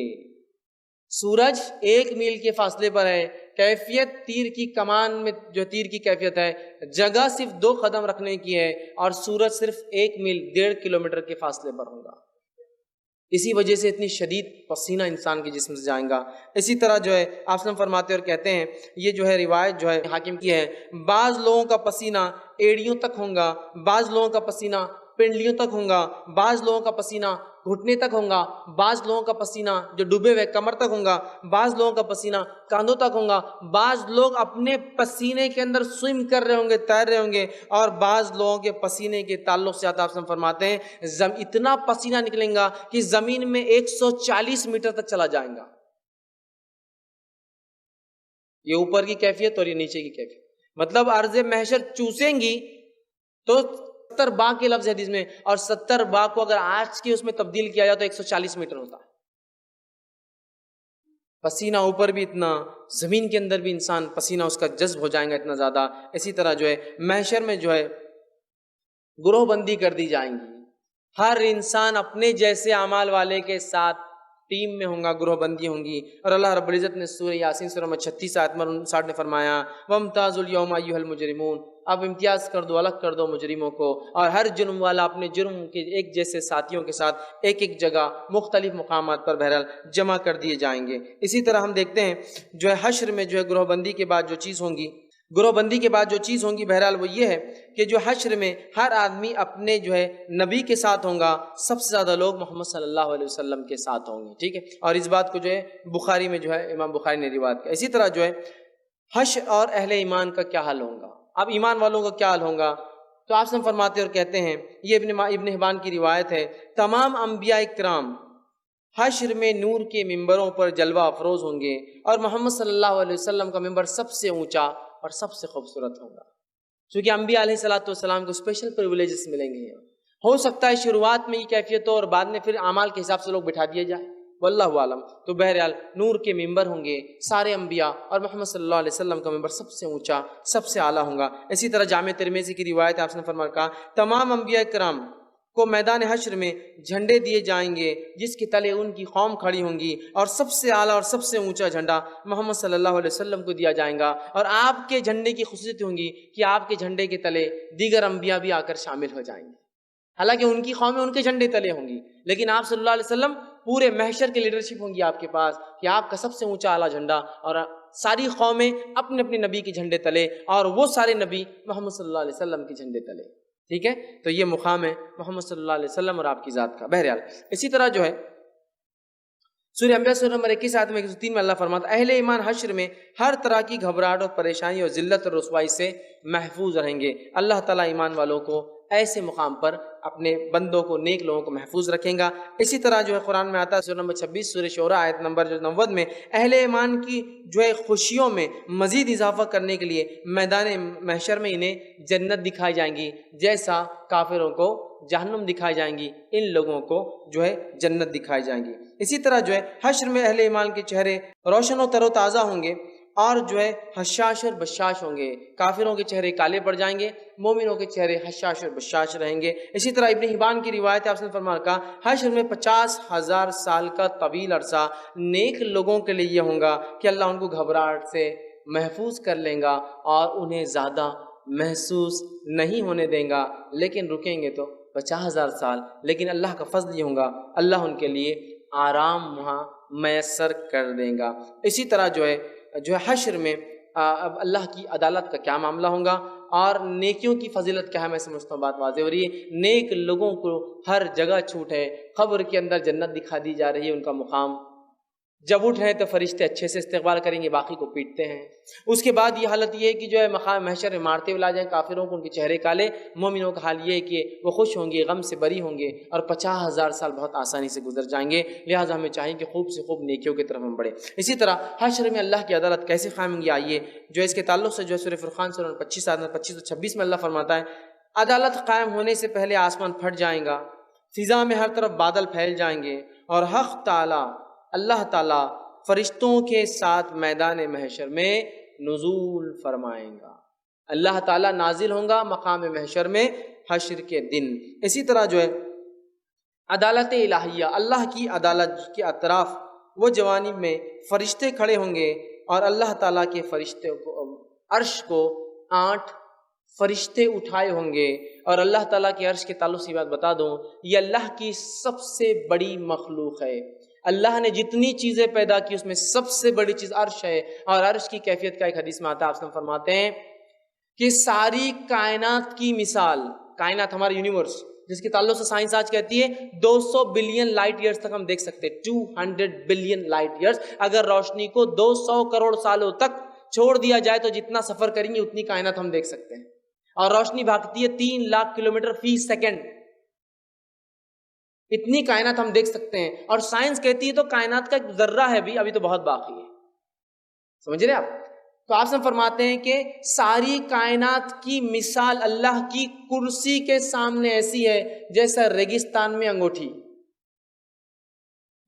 ساری کائنات کی مثال اللہ کی کرسی کے سامنے، آیت الکرسی، کرسی کے سامنے ایسی ہے جیسے سونے کی ایک انگوٹھی جو ریگستان میں گری ہو، ریت، ریگستان میں ایک انگوٹھی کی کیا حیثیت ہے؟ اور آگے فرمایا اللہ کے عرش کے مقابلے میں کرسی کی حیثیت ایسی ہے جیسا ریگستان میں انگوٹھی، اس لیے کہ وہ جو کرسی ہے وہ کرسی اللہ کے قدم رکھنے کی جگہ جو آیت الکرسی میں ہے، وہ کرسی، عرش اس کے اوپر والی جگہ ہے، سمجھ رہے آپ؟ تو یہ کرسی ہے اور یہ عرش ہے، عرش اللہ کی سب سے بڑی مخلوق ہے، اس سے بڑی چیز اللہ نے نہیں بنائی۔ تو وہ عرش لے کر 8 فرشتے اس عرش کو اٹھائے ہوں گے، سورہ حاقہ سورہ 69 آیت نمبر 17۔ اسی طرح جو ہے عدالت الہیہ کے گواہ کون کون ہوں گے، وہ عدالت جو قائم ہوں گی، وٹنسز کون ہوں گے، آئیے وہ دیکھتے ہیں۔ امت محمدیہ کو اسلام جو ہے پہنچانے کی گواہی خود رسول اللہ صلی اللہ علیہ وسلم دیں گے۔ پہلے گواہ جو بنیں گے اس روز وہ محمد صلی اللہ علیہ وسلم ہوں گے، اور وہ کہیں گے اللہ میں نے اسلام ان تک پہنچا دیا۔ اس کے بعد دیگر امتوں کے انبیاء کرام اپنی اپنی امتوں کے بارے میں کہیں گے اللہ ہم نے اسلام کو پہنچا۔ تو پہلے گواہ مقام محشر میں اللہ کی عدالت میں انبیاء علیہ الصلوۃ والسلام کی جماعت بنیں گے۔ اس کے بعد جو امتیں اپنے انبیاء کو جھٹلانے کی کوشش کریں گے، چونکہ جہنم لائی جائیں گی نا، تو جھٹلانے نہیں، ہم کو تو پیغام نہیں پہنچا، تو اللہ تعالیٰ امت محمدیہ کے علماء اور ان کے فضلاء، ان کے دین کا علم رکھنے والوں کو لائیں گا، اور وہ گواہی دیں گے ان انبیاء پہ کہ ہاں ان نبیوں نے پیغام کو پہنچا دیا۔ تو گویا محمد صلی اللہ علیہ وسلم اور دیگر انبیاء گواہ، اور دیگر انبیاء پر اس امت کے علماء اور فضلاء نیک لوگ گواہ بنیں گے، یہ بھی گواہ ہے۔ اسی طرح جو ہے کرامن کاتبین کا تیار کردہ رجسٹر بھی گواہ ہوں گا، ریٹرن ہوتا ہے کرامن کاتبین، وہ 2 لکھنے والے اکرام والے، ان کا رجسٹر بھی گواہ بننے والا ہے، اور وہ گواہی اعمال کی گواہی دیں گا۔ اسی طرح انسان کے ہاتھ، پاؤں اور دیگر اعضاء اللہ کی عدالت میں گواہی دیں گے، اور سب سے پہلے ران، تھائی سب سے پہلے گواہی دینے والی ہے کہ اس سے کیا کیا کام کیا انسان نے، یا اس کے ذریعے سے کیا اچھائی اور کیا برائی کی۔ پھر اس کے بعد ہاتھ، پیر، منہ اور ہر چیز ہوں گی، حتیٰ کہ جب اللہ تعالیٰ انسان سے پوچھیں گا، چونکہ جہنم دیکھ چکا ہوں گا، اپنے اعمال سے پریشان ہوں گا، تو جھوٹ بولنا شروع کر دیں گا۔ اللہ سب سے پہلے جس اعضاء کی گواہی نہیں لیں گا وہ زبان ہوں گی بند کر دیں گا اس کو، اور کہیں گا اب دوسرے اعضاء کو اب تم دو، اور دوسرے اعضاء پھر گواہی دینا شروع کر، جس میں سب سے پہلے ران مانڈی گواہی دیں گی انسان کے خلاف یا اس کے حق میں، ٹھیک۔ اسی طرح جو ہے جو چیزیں قیامت کے روز گواہ بنیں گی، اس میں جو چیزیں ہیں وہ یہ انگلیاں گواہی دیں گی، جس پہ انسان تسبیح پڑھتا تھا اچھائی کی کہ اللہ یہ تسبیح پڑھتا تھا یاد رکھیں، تو انگلیاں گواہی دیں گی، اور صحیح بات یہ ہے کہ تسبیح کو سیدھے ہاتھ پہ پڑھنا چاہیے صرف، ٹھیک، تو انگلیاں گواہی دیں گی تسبیح پڑھنے والی۔ اسی طرح جو ہے سجدے کی جگہ گواہی دیں گی، ایک جگہ آتا ہے جہاں انسان نے سجدہ کیا وہ گواہی دیں گے، اسی لیے نماز جب پڑھتے ہیں تو ہم جگہ بدلتے رہتے ہیں ادھر ادھر، تاکہ جتنی جگہ نماز ہو اتنی جگہ سجدہ گواہی دیں گے وہ جگہ سجدے کی۔ اور نبی اکرم صلی اللہ علیہ وسلم کی سنت بھی تھی کہ آپ فرض اور سنت میں فرق کرنے جگہ بدل دیا کرتے تھے، ٹھیک، لیکن یہ بھی ایک ہے کہ گواہ بنے گی وہ زمین، ٹھیک ہے۔ اسی طرح جو ہے حجر اسود بھی جو ہے جس نے اس کو استلام کیا تھا، استلام کرتے نا عمرہ حج میں جاتے، استلام کیا تھا، وہ بھی گواہی دیں گے اللہ کی آیا تھا میرے پاس زیارت کے لیے تیرے گھر کی، وہ بھی گواہی دیں گے۔ اسی طرح جو ہے اللہ کی عدالت میں جو ہے حاضری جو ہے اس کی کیا کیفیت ہوں گی، تو عدالت الہیہ کے اندر ہر چھوٹے بڑے کو جواب دینا ہوگا، انڈیویجول، اکیلے فردن، ٹھیک ہے۔ اسی طرح جو ہے فرشتوں سے بھی اللہ جواب طلبی کریں گا، مطلب انسانوں سے جواب طلبی ہوں گی عدالت میں، فرشتوں سے بھی اللہ جواب طلبی کریں گا، کیا کیا ہوا، کیا کیا کیا، گواہ بنے تھے کیا ان پر، جواب طلبی کریں گا۔ تیسرا رسولوں سے بھی جواب طلبی ہوں گی، انبیاءوں سے پوچھیں گا کیا پہنچایا تھا نہیں پہنچایا تھا قوم کو پیغام۔ اسی طرح چوتھا عیسیٰ علیہ السلام سے بھی جواب طلبی ہوں گا، عیسیٰ کہ تم نے تو حکم نہیں دیا تھا کہ اللہ کے علاوہ عبادت کرو، عیسیٰ کہیں گے اللہ تو جانتا تھا، میں تو تیرے علاوہ حکم کچھ کہتا ہی نہیں تھا، جب میں زندہ تھا تو میں نے تو کبھی حکم نہیں دیا، ہاں میرے مرنے کے بعد انہوں نے کیا کیا میں بری ہوں اس سے، میری ماں کے ساتھ میرے ساتھ کہ انہوں نے معبود بنایا میں بری ہوں۔ تو عیسیٰ علیہ السلام جواب طلبی ہوں گی۔ اولیاء اللہ سے جواب طلبی ہوں گی، جو نیک لوگ ہوں گے اللہ ان سے پوچھیں گا کیا تم نے اپنی زندگی میں حکم دیا تھا لوگوں کو کہ تمہارے جانے کے بعد تم سے مانگے حاجتیں پوری کروائے، وہ بھی کہیں گے نیک لوگ اللہ ہم نے کبھی نہیں بولا تھا ان کو یہ کام کرنے کا۔ اسی طرح جنات سے اللہ جواب طلبی کریں گا، جنوں سے کہ کیا کر کے آئے، حساب و کتاب ہوں گا۔ اسی طرح جو ہے انسانوں سے اللہ جواب طلبی کریں گا اپنے عدالت میں کہ کیا کر کے آئے ہیں۔ اسی طرح جو ہے اہل ایمان کو عدالت الہیہ میں بڑی عزت اور احترام اور مہمان نوازی سے پیش کیا جائے گا، جس کے تعلق سے اللہ رب العزت نے سورہ مریم سورہ نمبر 19 آیت نمبر 85 میں کہا کہ جو ہے اہل ایمان نیک لوگ عزت اور اکرام کے ساتھ پیش کیے جائیں گے، جبکہ کافر اور فجار اور گناہ گار پھٹکار دیتے ہوئے، برے الفاظ کہتے ہوئے، مارتے ہوئے، گھسیٹتے ہوئے، چہرے کے بل گھسیٹتے ہوئے پیش کیے جائیں گے، ٹھیک ہے۔ اور جو ہے نیک لوگ عزت اور احترام کے ساتھ جو ہے وہاں پیش کیے جائیں گے۔ اسی طرح جو ہے حوض کوثر بھی مقام محشر میدان محشر میں ہوں گا، اس کی تفصیلات بھی کچھ دیکھتے ہیں۔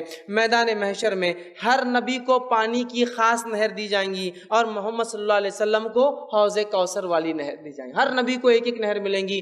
امت محمدیہ کے لیے محمد صلی اللہ علیہ وسلم کو حوض کوثر دیا جائے گا۔ حوض کوثر کی خصوصیت یہ جامع ترمذی کی روایت تھی، اور حوض کوثر کی خصوصیت یہ جو اس کا پانی ایک بار پی لیں گا اس کو دوبارہ پیاس نہیں لگیں گی، اور جو اس کا پانی نہیں پی سکیں گا وہ ہمیشہ پیاسا رہے گا۔ تو مقام محشر پسینہ بری حالت، وہاں پانی کا ایک ذریعہ ہے، ہر انبیاء کو ایک نہر، وہ پانی پلا رہیں گے۔ تو حوض کوثر جو ہے اس کی کیفیت یہ ہے کہ وہ ایک نہر ہے، اور اس پر اتنے گلاس آپ وسلم فرماتے ہیں جتنے آسمان کے ستارے بھی نہیں، اس سے زیادہ کپس ہے جس سے مومن پانی پئیں گے، آپ وسلم ان کو پانی پلائیں گے اپنی امتیوں کو۔ حوض کوثر پر سب سے پہلے سیراب ہونے والی جماعت مہاجرین اور فقراء کی ہوں گی۔ سب سے پہلے جن لوگوں کو حوض کوثر پر پانی ملیں گا، جامع ترمذی کی روایت ہے، وہ ہوں گے مہاجرین، جنہوں نے اللہ کے دین پر عمل نہ کرنے دیے جانے کی وجہ سے اپنا وطن گھر بار چھوڑا تھا، اور دوسرے فقراء غریب لوگ سب سے پہلے جو ہے پانی پئیں گے، اس لیے کہ دنیا میں بیچارے مالی اعتبار سے کم ہونے کی وجہ سے بہت تکلیفوں کا سامنا کر آئے ہوں گے، ٹھیک ہے۔ اسی طرح جو ہے جو بزار کی روایت ہے، انصار مدینہ سے آپ نے جو حوض کوثر پر ملنے کا وعدہ فرمایا، مدینے کے انصاری لوگوں سے جنہوں نے اسلام کی اور مسلمانوں کی مدد کی، اللہ کے رسول نے وہاں ملنے کا وعدہ کیا تھا کہ ان کو پہچانیں گے اور وہاں ان سے ملیں گے۔ اسی طرح حوض کوثر کا پانی مشک سے زیادہ خوشبودار، شہد سے زیادہ میٹھا، برف سے زیادہ ٹھنڈا اور دودھ سے زیادہ سفید ہوں گا۔ جو شخص ایک دفعہ حوض کوثر کا پانی پی لیں گا اسے کبھی پیاس نہیں لگیں گی، اور جو شخص حوض کوثر کے پانی سے محروم ہو جائے گا وہ کبھی جو ہے اس کی پیاس نہیں بجھیں گی۔ یہ بزار کی روایت تھی۔ اب جو ہے آئیے حوض کوثر کے تعلق سے کچھ باتیں جانتے ہیں۔ حوض کوثر پر امت محمدیہ میں جو لوگ کافر تھے، چونکہ نبی کے آنے کے بعد ساری انسانیت اس کی امتی ہوتے ہیں، تو آپ فرماتے ہیں کافر پانی پینے کے لیے حوض کوثر پر آنے کی کوشش کریں گے، لیکن رسول اکرم صلی اللہ علیہ وسلم جو ہے وہاں نہیں پلائیں گے اور ان کو وہاں سے ہٹا دیا جائے گا۔ یہ ابن ماجہ کی روایت ہے۔ اسی طرح مرتد لوگ جس نے اسلام قبول کر کے چھوڑا تھا وہ بھی آئیں گے، انہیں بھی آپ صلی اللہ علیہ وسلم پانی نہیں ملائیں گے۔ یہ بخاری کی روایت ہے۔ اسی طرح جو ہے بدعتی لوگ حوض کوثر پہ آئیں گے، جنہوں نے نبی کرم صلی اللہ علیہ وسلم کے جانے کے بعد دین میں نئے نئے کام کیے تھے، آپ صلی اللہ علیہ وسلم ان کو پانی نہیں پلائیں گے، لیکن ان کو دیکھ کر پہچان کر کہیں گے ارے میرے امتی ہے، فرشتوں آنے دو۔ فرشتے دھکا دیں گے، فرشتے کہیں گے اللہ کے رسول آپ کے جانے کے بعد انہوں نے کیا کیا آپ کو نہیں پتا ہے، آپ کے دین میں بدعت ایجاد کی، نئے نئے کام کیے، تو آپ سے فرمائیں گے سوحقن فسوحقن لمن غیر بعدی، ہٹا لو ان کو، دور کرو میری نظروں سے، میرے جانے کے بعد یہ کر کے آئے لوگ، میرے جو دین پہنچایا تھا اس میں نئی نئی ایجادات، اور آج دین میں بدعتیں کرنے کو ہم تو زندگی جینے کا طریقہ دین بدعت بن گیا اور بدعت دین کا حصہ بن چکی ہے۔ بہرحال اب مقام محشر ہے، تکلیف میں انسان کھڑا ہے، اللہ رب العزت نازل ہوں گا، اب شفاعتیں شروع ہوں گی، اور سب سے پہلے شفاعت نبی اکرم صلی اللہ علیہ وسلم کریں گے، اور حساب و کتاب کا معاملہ شروع ہوں گا۔ اس کے تعلق سے روایت آتی ہے، اور یہ متفق علیہ صحیح بخاری سے مسلم کی روایت ہے، میدان محشر میں طویل مدت تک بھوکے اور پیاسے، شدید گرمی، بدبودار پسینے میں، شرابور اور تنگ آ کر لوگ انبیاءوں کے پاس جائیں گے، ان کی خدمت میں حاضر ہوں گے، کہیں گے آج اللہ سے کہہ دو حساب قائم کر دے، ترازو لگ جائے، میزان قائم ہو جائے، حساب کر دو، حساب شروع کر دو، اور سفارش کریں گے۔ تمام انبیاء انکار کر دیں گے اپنی امتوں سے، یہ کام آج ہم سے نہیں ہوگا، اللہ بہت غصے اور غضب میں ہوں گا اس دن، وہ انکار کر دیں گے سفارش کرنے سے۔ آخر میں حضرت محمد صلی اللہ علیہ وسلم کے پاس کے پاس لوگ آئیں گے، اور آپ کی خدمت میں حاضر ہو کر آپ سے کہیں گے محمد صلی اللہ علیہ وسلم اللہ کی بارگاہ میں جا کر آپ کہیے کہ حساب کتاب شروع کر دے، میزان قائم کر دے۔ نبی اکرم صلی اللہ علیہ وسلم جائیں گے، سجدے میں گر جائیں گے، اور تب تک سجدہ کریں گے جب تک رب چاہیں گا، پھر اللہ تعالیٰ کہیں گا اے محمد صلی اللہ علیہ وسلم اٹھو، بولو، سنے جاؤں گے، سفارش کرو، قبول کیے جاؤں گے، اور آپ صلی اللہ علیہ وسلم سفارش کریں گے۔ اس کو جو ہے شفاعت کبریٰ کہتے ہیں، بڑی شفاعت، سب سے بڑی شفاعت یہی ہوں گی۔ اللہ تعالیٰ سے دعا ہے کہ اللہ تعالیٰ ہمیں اس شفاعت میں شامل رکھے، ٹھیک ہے؟ تو یہ پہلی شفاعت ہوں گی، مطلب لوگ چاہیں گے کہ میزان قائم ہو جائے، حساب ہو، اللہ حساب نہیں لیں گا، 50,000 سال تک پسینے میں ڈوبے ہوئے لوگ کھڑے ہوں گے، وہ سوچیں گے اب انبیاء ایک ذریعہ ہے جہاں سے جا کر ہم کہیں گے کہ میزان قائم ہو جائے، حساب ہو جائے، لوگ جائیں گے۔ اور یہ روایت بہت لمبی ہے، اس لیے میں اس کو لے نہیں رہا ہوں، یاد رکھیے، ورنہ یہ روایت اگر میں آپ کے سامنے رکھوں تو جو لوگوں نے اپنے خود ساختہ شفیع بنا لیے نا، یہ سفارش کریں گے، وہ کریں گے، سب کا وجود تو دور، یہاں بڑے بڑے انبیاء کانپ رہے ہوں گے، اور حدیث کے الفاظ مختصر یہ کہ لوگ جائیں گے، کہیں گے اے آدم تم ہمارے باپ ہو، آج سفارش کرو کہ میزان قائم ہو جائے، حساب کتاب شروع ہو جائے۔ یہ کوئی جنت میں جانے کی سفارش نہیں، صرف میزان قائم کرنے کی کہ حساب کتاب ہو جائے، اس تکلیف سے تو ہم بچیں جو سورج 1 میل کے فاصلے پر پسینے میں ڈوبے، بدبودار ہمیں کچھ تو حساب ہو جائے۔ تو آدم علیہ السلام کہیں گے آج میں سفارش نہیں کرتا ہوں، اللہ اتنے غضب میں ہے کہ اس سے پہلے کبھی نہیں تھا، میں ڈرتا ہوں کہیں میری وہ خطا پکڑ لی جو مجھ سے اللہ نے کہا تھا اس جھاڑ کے قریب مت جانا آدم، میں چلا گیا تھا اور کھا لیا تھا، تو میں تو کہیں کا نہیں رہوں گا، آپ جو ہے شاید نوح کے پاس جاؤ، وہ سفارش کرے، لوگ بھاگے بھاگے آئیں، کہیں گے نوح تم پہلے رسول ہو جو انسانیت کی طرف بھیجے گئے، ہماری آج سفارش کرو۔ نوح علیہ السلام کہیں گے نہیں، آج اللہ اتنے غضب میں ہے کہ اس سے پہلے کبھی نہیں ہوا تھا، اس کے بعد کبھی نہیں ہوں گا، اور میں ڈرتا ہوں، میں نے اپنی قوم کے خلاف بددعا کی تھی، کہیں میرا رب آج مجھے پکڑ لے تو میں کہیں کا نہیں رہوں گا۔ وہ کہیں گے نفسی نفسی، اللہ میری نفس بچا، میری نفس بچا، اور نکل جائیں گے وہاں سے، کہیں گے جاؤ شاہد ابراہیم کے پاس جاؤ، اس کی بات اللہ تعالیٰ سن لے، اس لیے کہ وہ اللہ کی خلیل ہے، دوست ہیں۔ لوگ بھاگے بھاگے آئیں، کہیں گے ابراہیم تم چلو اللہ کے پاس، تم خلیل ہو اللہ کے دوست سے، تم اللہ کی دنیا میں سفارش کرو کہ میزان قائم ہو۔ ابراہیم علیہ السلام کہیں گے نہ بھائی نہ، میں یہ کام نہیں کر سکتا، اللہ اتنے غضب میں نہ اس سے پہلے تھا نہ اس کے بعد ہوا ہے، اگر اللہ نے میری 2 خطائیں جو دنیا میں کی تھی پکڑ لی تو میں تو کہیں کا نہیں رہوں گا، تم کسی اور کے پاس جاؤ، شاید موسیٰ کی اللہ بات سن لے۔ لوگ موسیٰ علیہ السلام کے پاس جائیں، کہیں گے موسیٰ تم کلیم اللہ ہو، اللہ نے تم سے کلام کیا، سیدھے بات کی، تمہارا یہ شرف ہے، تم اللہ سے سفارش کرو۔ موسیٰ علیہ السلام کہیں گے نہیں بھائی نہیں، اللہ اتنے غضب میں ہے کہ نہ اس سے پہلے ہوا تھا نہ اس کے بعد ہوں گا، کہیں اگر وہ میرے مکے مارنے کی بات اللہ نے اگر نکال دی، مجھے پکڑ لیا تو میں کہیں کا نہیں رہوں گا، نفسی نفسی اللہ مجھے بتا بول کر نکل جائیں گے۔ کہیں گے شاید عیسیٰ کے پاس جاؤ، وہ کچھ مدد کرے، لوگ آئیں گے اور کہیں گے عیسیٰ تم اللہ کے کلمے تھے، تم اللہ کی روح، مطلب جس میں اللہ نے جس کے لیے روح پھونکی تھی، جس میں ڈالی تھی، کلمت اللہ ہو، روح اللہ ہو، تم سفارش کرو۔ عیسیٰ علیہ السلام بغیر کوئی عذر دے کر کہیں گے میں تو آج نہیں کروں گا، محمد صلی اللہ علیہ وسلم کے پاس جاؤ۔ لوگ محمد صلی اللہ علیہ وسلم کے پاس کہیں گے محمد صلی اللہ علیہ وسلم آپ سفارش کیجئے، آپ صلی اللہ علیہ وسلم تب آگے بڑھیں گے، اللہ کلمات سکھائیں گا دعا کے، آپ ان کلمات کو یاد کر کر سجدے میں گر جائیں گے، اتنی دیر گرے رہیں گے جتنی دیر حدیث میں اللہ چاہیں گا، پھر اللہ کہیں گے محمد اٹھو سفارش کرو، قبول کیے جاؤں گے۔ میرے بھائی بڑے بڑے انبیاؤں کی حالت نفسی اور نفسی کی ہے، اور ہم کس کس کے پیچھے پڑے ہوئے کہ وہ ہم کو لے جائیں گے جنت میں۔ بڑے بڑے انبیاء نفسی کر کے نکل جا رہے، اللہ مجھے بچانا آج، میں کس کی فکر نہیں کرتا ہوں، نکل جائیں گے اور ہم لگے ہیں کہ یہ سفارشی بنیں گے، وہ یہ تو خود ساختہ ہے، سیلف اپوائنٹڈ ہے تمہارے، یہ ہے جو ہے سفارش کرنے والے ہیں۔ اور اس کے بعد حدیث میں آتا ہے دیگر انبیاء، صلحاء اور جو ہے شہید اور صدیقین اور نیک لوگ اور فرشتے اور انسان اور جن پھر سفارشیں کریں گے۔ یہ پہلی شفاعت اور سفارش ہے جو قبول کی جائیں گی، اور یہ سب کے لیے نہیں قبول کی جائیں گی، حدیث میں چند لوگوں کے لیے قبول کی جائیں گی۔ پھر اس کے بعد پھر میں اللہ کے سامنے آپ سے سجدے میں گروں گا اتنی دیر جتنی دیر میں رب چاہے، پھر چند لوگوں کی سفارش قبول ہوں گی، پھر میں سجدے میں گر جاؤں گا اتنی دیر جتنا رب چاہے، پھر چند کی ہوں گی۔ پتہ چلا پوری امت کی سفارش ایک ساتھ قبول ہونے والی بھی نہیں ہے۔ اور اللہ کے رسول کس کی سفارش کریں گے؟ سب سے پہلے وہ جو فاسق اور فاجر تھا۔ آج حالت یہ ہے کہ نبی اکرم صلی اللہ علیہ وسلم کی سفارش اور شفاعت تو سب کو چاہیے، لیکن آپ کے ایسے عمل کرنے کو تیار نہیں، تو نبی کس کو چاہیں گے اس روز؟ فاسق اور فاجروں کو، گناہ گاروں کو، بدعتیوں کو، جنہوں نے دین میں ایجاد کیا، مشرکوں کو، اللہ کے علاوہ دوسروں، ان کو بدل کریں؟ نہیں، وہ تو ان کو کریں گے جو سب سے زیادہ آپ کے طریقے پر چل کر آئے۔ آج سب سے زیادہ ان کے طریقے کو چھوڑ کر سب سے زیادہ امیدیں لگا بیٹھے کہ ہم جو ہے جنت میں جانے والے، کیوں؟ تو ہمارے نبی سفارش کریں گے۔ ہم یقیناً توقع رکھتے ہیں، امید کرتے ہیں، اللہ سے دعا بھی کرتے ہیں کہ یقیناً ہم اس شفاعت میں شامل ہو، لیکن اس کے لیے کچھ اعمال بھی کرنے پڑتے ہیں، یاد رکھیے۔ اور جو ہے شفاعت کبریٰ کے لیے رسول اللہ صلی اللہ علیہ وسلم جنت کا دروازہ کھلوائیں گے۔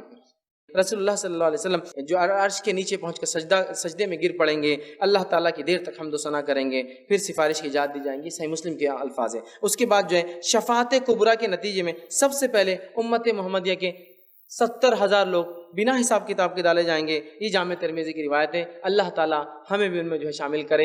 اور ان 70,000 کی ایک فضیلت یہ آتی ہے روایت میں، اللہ ان 70,000 میں سے ہر ایک کو کہیں گا جاؤ اور 70,000 کو نکال کے لاؤ، تو گویا ان 50 لاکھ لوگ پہلے سب سے پہلے بغیر حساب کتاب کے جنت میں چلے جائیں گے۔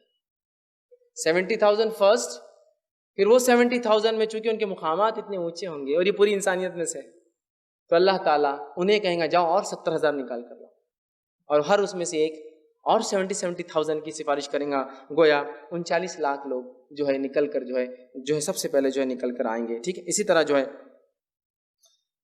حدیث میں آتا ہے کہ آپ صلی اللہ علیہ وسلم کی سفارش کے نتیجے میں پہلے جو لوگ جو ہے ایمان رکھنے والے جو ہے بہت ان کا ایمان بلند ہوگا، وہ والے مسلمان جو ہے نکلتے جائیں گے۔ اس کے بعد جو ہے مسلمان جو ہے وہ لوگ جو گناہ گار تھے، فاسق اور فاجر تھے، جو جہنم میں جائیں گے، وہ بھی پھر آپ کی سفارش کے نتیجے میں نکلتے جائیں گے۔ مطلب دو قسم سے سفارش قبول ہوں گی، ایک جو سیدھے جائیں گے اور ایک جن کے گناہ اتنے ہوں گے کہ پھر وہ جہنم ہو کر آئیں گے، اور ان کی بھی سفارش محمد صلی اللہ علیہ وسلم کریں گے۔ یہ بات ہمیں پتہ چلتی ہے، لیکن کتنا وقت جائیں گا ہم نہیں جانتے، اور چونکہ آخرت کی باتیں اس کو سمجھنا کبھی کبھار محال جیسی کیفیت ہو جاتی ہے۔ اسی طرح جو ہے صحیح مسلم کی روایت ہے، رسول اکرم صلی اللہ علیہ وسلم کی سفارش کے بعد دیگر انبیاء کرام، فرشتے، اولیاء، صلحاء اور شہداء سفارش کریں گے۔ صحیح مسلم کی روایت۔ اسی طرح حساب اور کتاب کیسے ہوں گا، آئیے اس کے بارے میں دیکھتے ہیں۔ ہر آدمی سے الگ الگ تنہا اللہ تعالیٰ حساب لینے والے ہیں۔ سب سے پہلے محمد صلی اللہ علیہ وسلم کا جو حساب ہوگا، یہ ابن ماجہ کی روایت ہے۔ اسی طرح جو ہے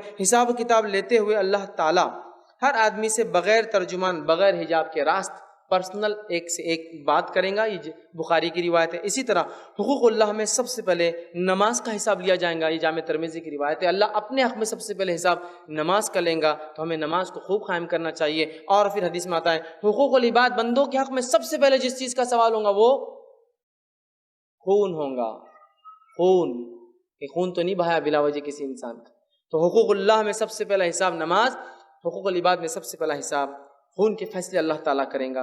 اسی کے ساتھ جو ہے مرنے کے بعد اپنے پیچھے چھوڑی گئی نیکی یا برائی کا بھی اللہ تعالیٰ باریکی سے جو ہے حساب لیں گا۔ اس کے بعد جو ہے عدل قائم کرنے کے لیے ایک دفعہ جانور کو بھی اللہ زندہ کریں گا، ان میں بھی حساب کتاب کریں گا، پھر وہ مر جائیں گے۔ یہ مسند احمد کی روایت ہے۔ اور تمام نعمتیں جو اللہ نے دی تھی حساب میں وہ شامل ہوں گی۔ اللہ ان نعمتوں کو گنوائیں گا، پوچھیں گا اور اس کا حساب لیں گا۔ اور روایت میں آتا ہے کہ ہر نعمت کا سوال ہوگا، ہر مختلف نعمت، کان، آنکھ، ناک وغیرہ کا سوال ہوگا۔ اسی طرح عزت، عہدہ، دولت اور شہرت کا بھی سوال ہوگا، مانا کہ اللہ نے عزت دی تھی، کیا استعمال کیا؟ تو عزت، دولت، شہرت، بیوی، بچوں کی نعمت کا بھی سوال ہوگا۔ اسی طرح تندرستی، یہاں تک کہ روایت میں آتا ہے جامع ترمذی کی ٹھنڈا پانی بھی اگر دیا تھا تو اس نعمت کا بھی اللہ پوچھیں گا کیا استعمال کیا تھا. ہر چیز جو نعمت ہے اس نعمت کو اللہ کا شکر کر کے استعمال کیجئے، ان کو ضائع کبھی نہ کریں. اسی طرح آسان حساب کیسا ہوگا اور مشکل حساب کیسا ہوگا. آسان حساب کے تعلق سے آتا ہے جن لوگوں کے سیدھے ہاتھ میں نام اعمال دیا جائیں گا، سامنے سے دیا جائیں گا، وہ ان لوگوں کا حساب آسان ہوگا. سورہ انشقاق سورہ نمبر 84 آیت نمبر 7 سے لے کر 9 میں اللہ نے بیان کیا سیدھے ہاتھ میں، سامنے سے. اور اللہ تعالیٰ جو ہے صحیح بخاری کی روایت میں آتا ہے جن لوگوں کے نام اعمال الٹے ہاتھ میں پیچھے سے دیے جائیں گے ان لوگوں کا حساب بہت سخت ہونے والا ہے. تو سیدھے ہاتھ میں سامنے سے دینے والوں کا حساب اچھا ہوگا. آسان حساب پردے میں لیا جائیں گا اور گناہ جو ہے بتلائے جائیں گے لیکن مواخذہ نہیں ہوگا. آسان حساب یہ کہ اللہ نیک لوگوں کو پردے میں حساب کریں گا، سب کے سامنے نہیں کریں گا، ڈھانک لیں گا ان کے گناہ نیک لوگوں. ٹھیک ہے. اور یہ نیک لوگوں کی خصوصیت کیا آتی ہے جن کو ڈھانک کر اللہ حساب لیں گا؟ حدیث میں آتا ہے جو دنیا میں دوسروں کے عیب ڈھانک دیتے تھے ان کو بھی اللہ وہاں ڈھانک کر حساب لے لیں گے. حالانکہ وہ گناہ بھی کیے ہوں گے لیکن اللہ ان کو چھوڑ دیں گا، اس پر چھوڑ دے گا چونکہ انہوں نے گناہ کیے تھے. لیکن دنیا میں انہوں نے دوسروں کے گناہ نہیں اچھالے تھے تو اللہ آج کہیں گا تیرے گناہ بھی نہیں اچھالتا ہوں، سامنے بھی حساب نہیں لیتا ہوں اور ساتھ تیرے کو معاف بھی کرتا ہوں. چونکہ اگر حساب لے لیا، چھپا کر لیا لیکن سزا مل گئی تو پھر کیا فائدہ ہوا چھپانے کا؟ تو اللہ اتنا کرم کرنے والا ہے. کس پر؟ دنیا میں جو ڈھک لیتے. آج ہمارا معاملہ کیا ہے؟ عبداللہ صاحب یہ گناہ بچی نے ایسا کی، بیٹے نے ایسا کیا، انہوں نے ایسا کیا، فلاں نے ایسا کیا. یہ سب کا تعلق نہیں ہے. ہم مسئلہ کوئی معاملات کا نہیں پوچھ رہے تھے کہ شادی بیاہ کرنا نہیں کرنا، کیوں گنوایا؟ نہیں میرے کو لگا وہ کریں، شروع کر دیا. اگر یہاں خاموش ہو جاتے ہیں اور عبداللہ صاحب کا جو بات ہو رہی ہے ایسی کوئی معاملات کا تذکرہ نہیں ہو رہا جس کے بارے میں آگاہ کرنا ضروری ہے تو خاموش ہونا، پھر کیا کرنا. اچھا اللہ اچھے، بہت اچھے انسان ہے عبداللہ صاحب. اگر کوئی آگے عبداللہ صاحب کے معاملات کیسے، اور عبداللہ اگر واقعی معاملات میں غلط آدمی ہے تو بول سکتے آپ کیوں غلط ہے، لیکن باقی کیوں خامخواہ کیوں بک بک کسی کے بارے میں، کیوں منہ کھولنے کا؟ چھوڑ دو بھائی. اور خاص طور سے جو گناہ ذاتی ہوتے ہیں نا کسی انسان کے، اس کو کبھی نکالنا نہیں چاہیے. ذاتی گناہ جو انسان گھر میں کمرے میں کرتا ہے اگر معلوم بھی ہو تو خاموش رہنا چاہیے، چونکہ اس کا تعلق لوگوں سے نہیں ہے نا، اس کے ذات اور اس کے رب کی ذات سے ہے. سمجھ رہے آپ؟ ہوتے ہیں ایسے گناہ انسانوں میں جو انسان سامنے نہیں کرتا ہے، ڈرتا ہے لیکن کر بیٹھتا ہے، انسان ہے نا. تو ان گناہوں کو تو کبھی مت لائے چونکہ اس کا تعلق انسانی معاشرے سے ہے ہی نہیں، اس کے ذاتی گناہ ہے. لیکن اچھالنا کتنا آسان ہے ہمارے پاس، جب بھی اچھال دیتے ہیں. تو یہ وہ لوگ ہیں چھپ کر آڑ میں. اب جب آڑ میں حساب لیں گا اور اگر وہ جہنم جائے تو فائدہ کیا آڑ میں لینے کا؟ تو اللہ مواخذہ تو مطلب حساب تو کریں گا، پکڑ بھی کریں گا لیکن چھوڑ دیں گا. کہیں گے تم دنیا میں چھپا دیتے، چھپا لیا، خاموشی جنت چلے جا. ٹھیک ہے. تو کتنی بڑی بات ہے. آسان حساب پردے میں لیا جائیں گا. گناہ بتلائے تو جائیں گے لیکن پکڑ نہیں ہوں گی اس گناہوں پر اور چھوڑ دیا جائیں گا. اسی طرح جو ہے جس بندے سے اللہ تعالیٰ آسان حساب لینا چاہیں گا اس سے اللہ تعالیٰ سوال بھی کریں گا اور سبحان اللہ جواب بھی سکھلا دیں گا کہ جواب دینا ہے. اللہ سوال تو سب سے کرنے والا، یہ بات ہے، لیکن آسان حساب ان لوگوں کا ہوگا جس سے سوال بھی اللہ اور جواب بھی اللہ تعالیٰ دے دیں. اس سے بڑی بات کیا کہ ایک وائوا ایک ایگزام میں اورل ہو آپ کا اور سوال بھی ٹیچر کرے اور جواب بھی ٹیچر دے دے آپ کا. کتنی بڑی بات ہے نا.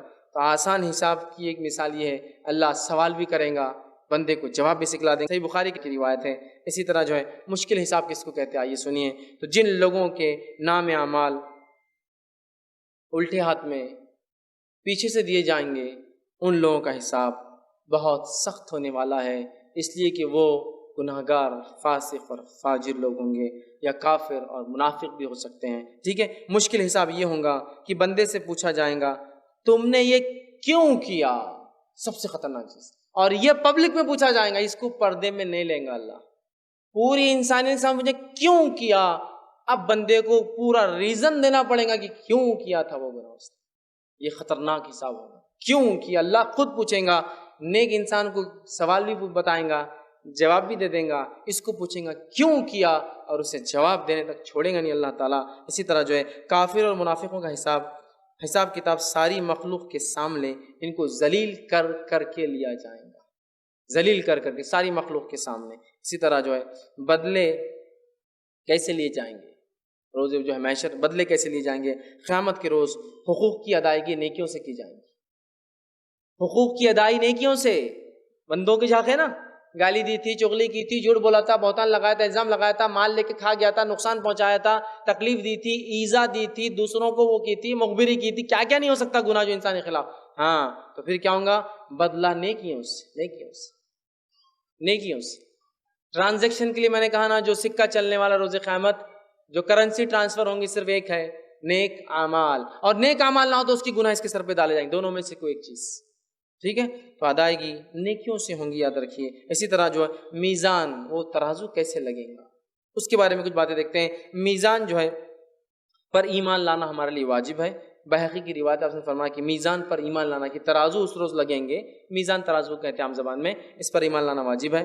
اسی طرح جو ہے حجت قائم کرنے کے لیے لوگوں کے اعمال میزان میں تولے جائیں گے، جن کی نیکی بھاری ہوں گی وہ کامیاب ہوں گے، جن کے نیک اعمال ہلکے ہوں گے وہ ناکام ہوں گے۔ اس کی تفصیلات اللہ رب العزت نے سورہ قاریہ آیت نمبر 6 سے لے کر 11 میں دی۔ جن کے میزان بھاری ہوں گے، مطلب سیدھے ہاتھ کے پلڑے بھاری ہوں گے، ان کے ساتھ معاملہ درست ہوگا، اور اگر پلڑے ہلکے ہوں گے تو ان سے پکڑ ہوگی۔ صرف ایک نیکی زیادہ ہونے کی بنیاد پر مغفرت ہو جائیں گی، اور صرف ایک نیکی کم ہونے سے انسان جہنم میں بھی جائیں گے۔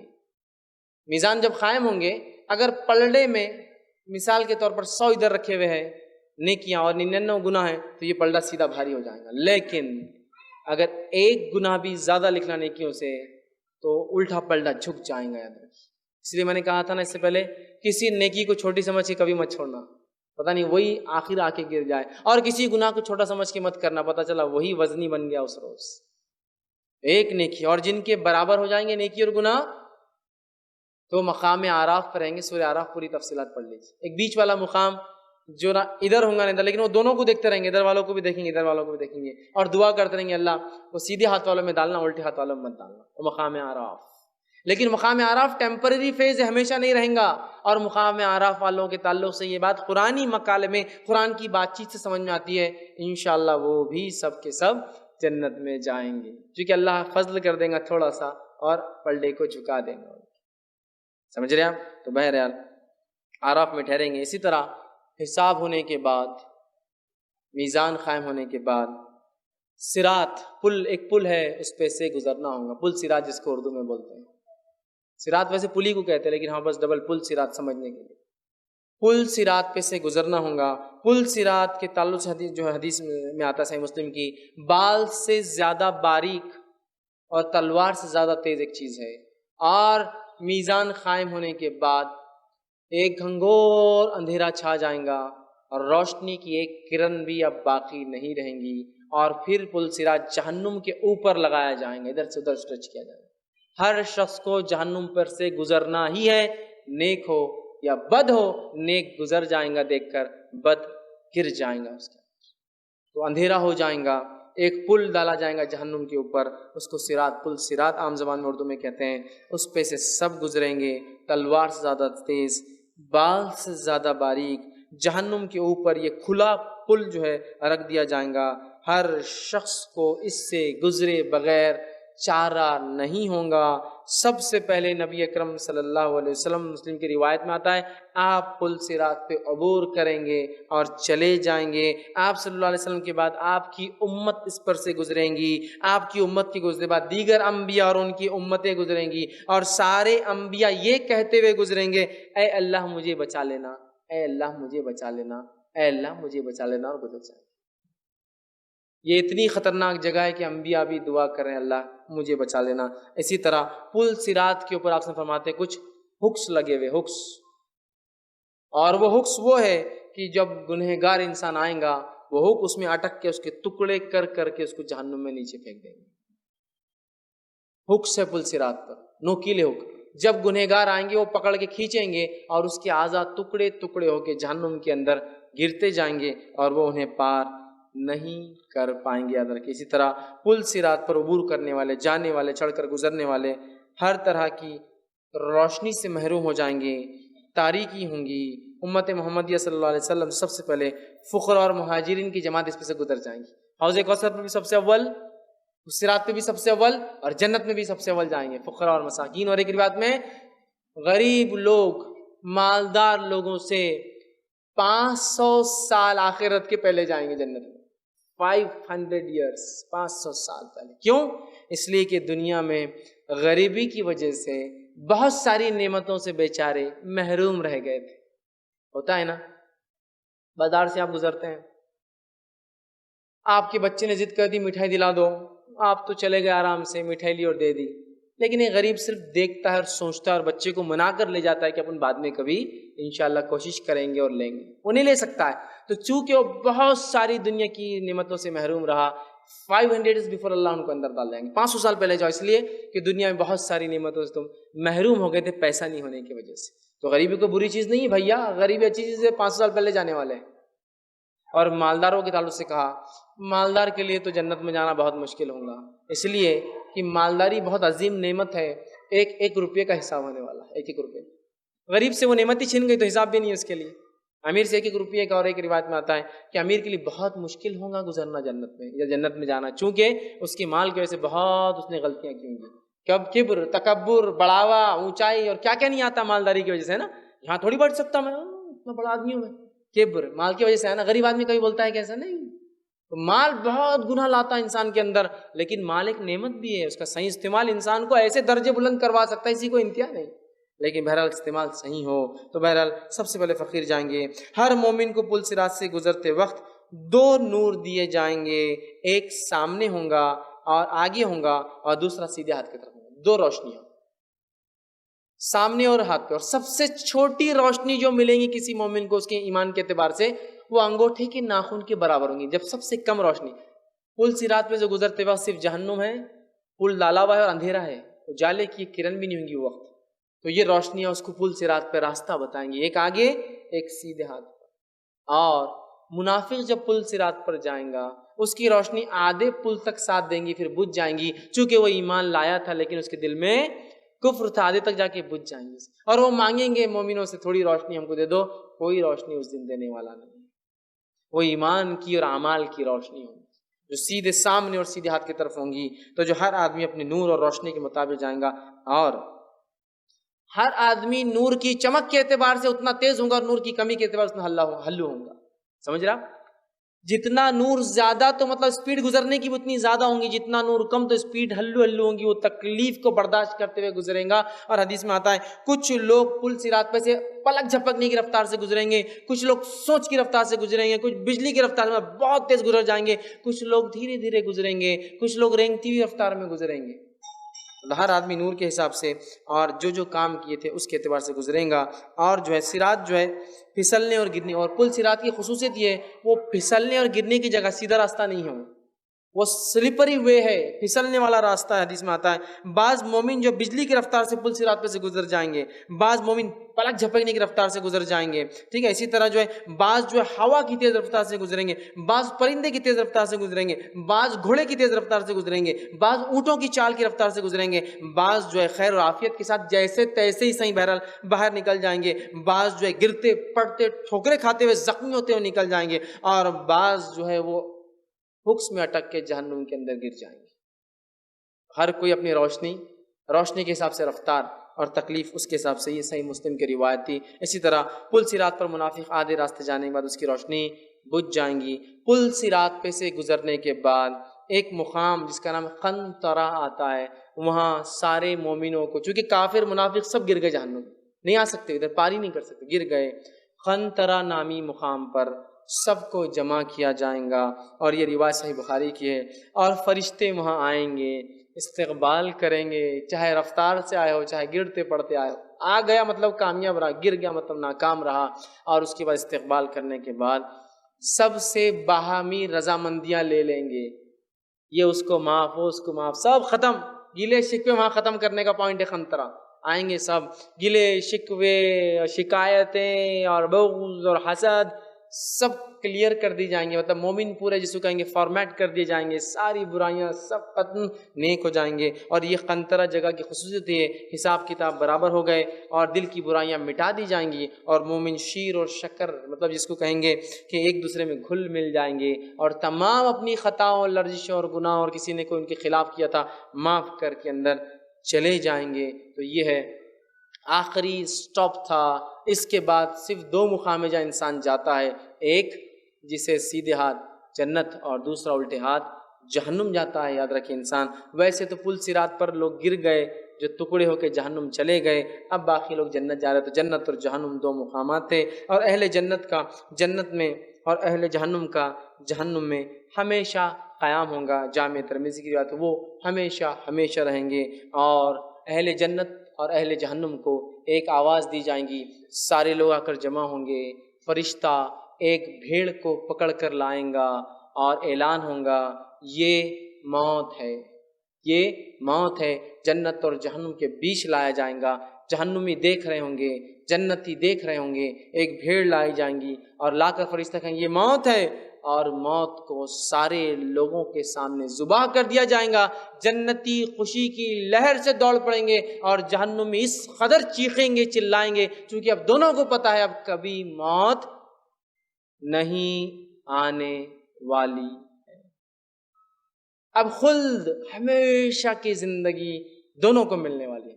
تو جنتی خوشی سے جھوم اٹھیں گے، جہنمی خوب چیخیں گے، چلائیں گے۔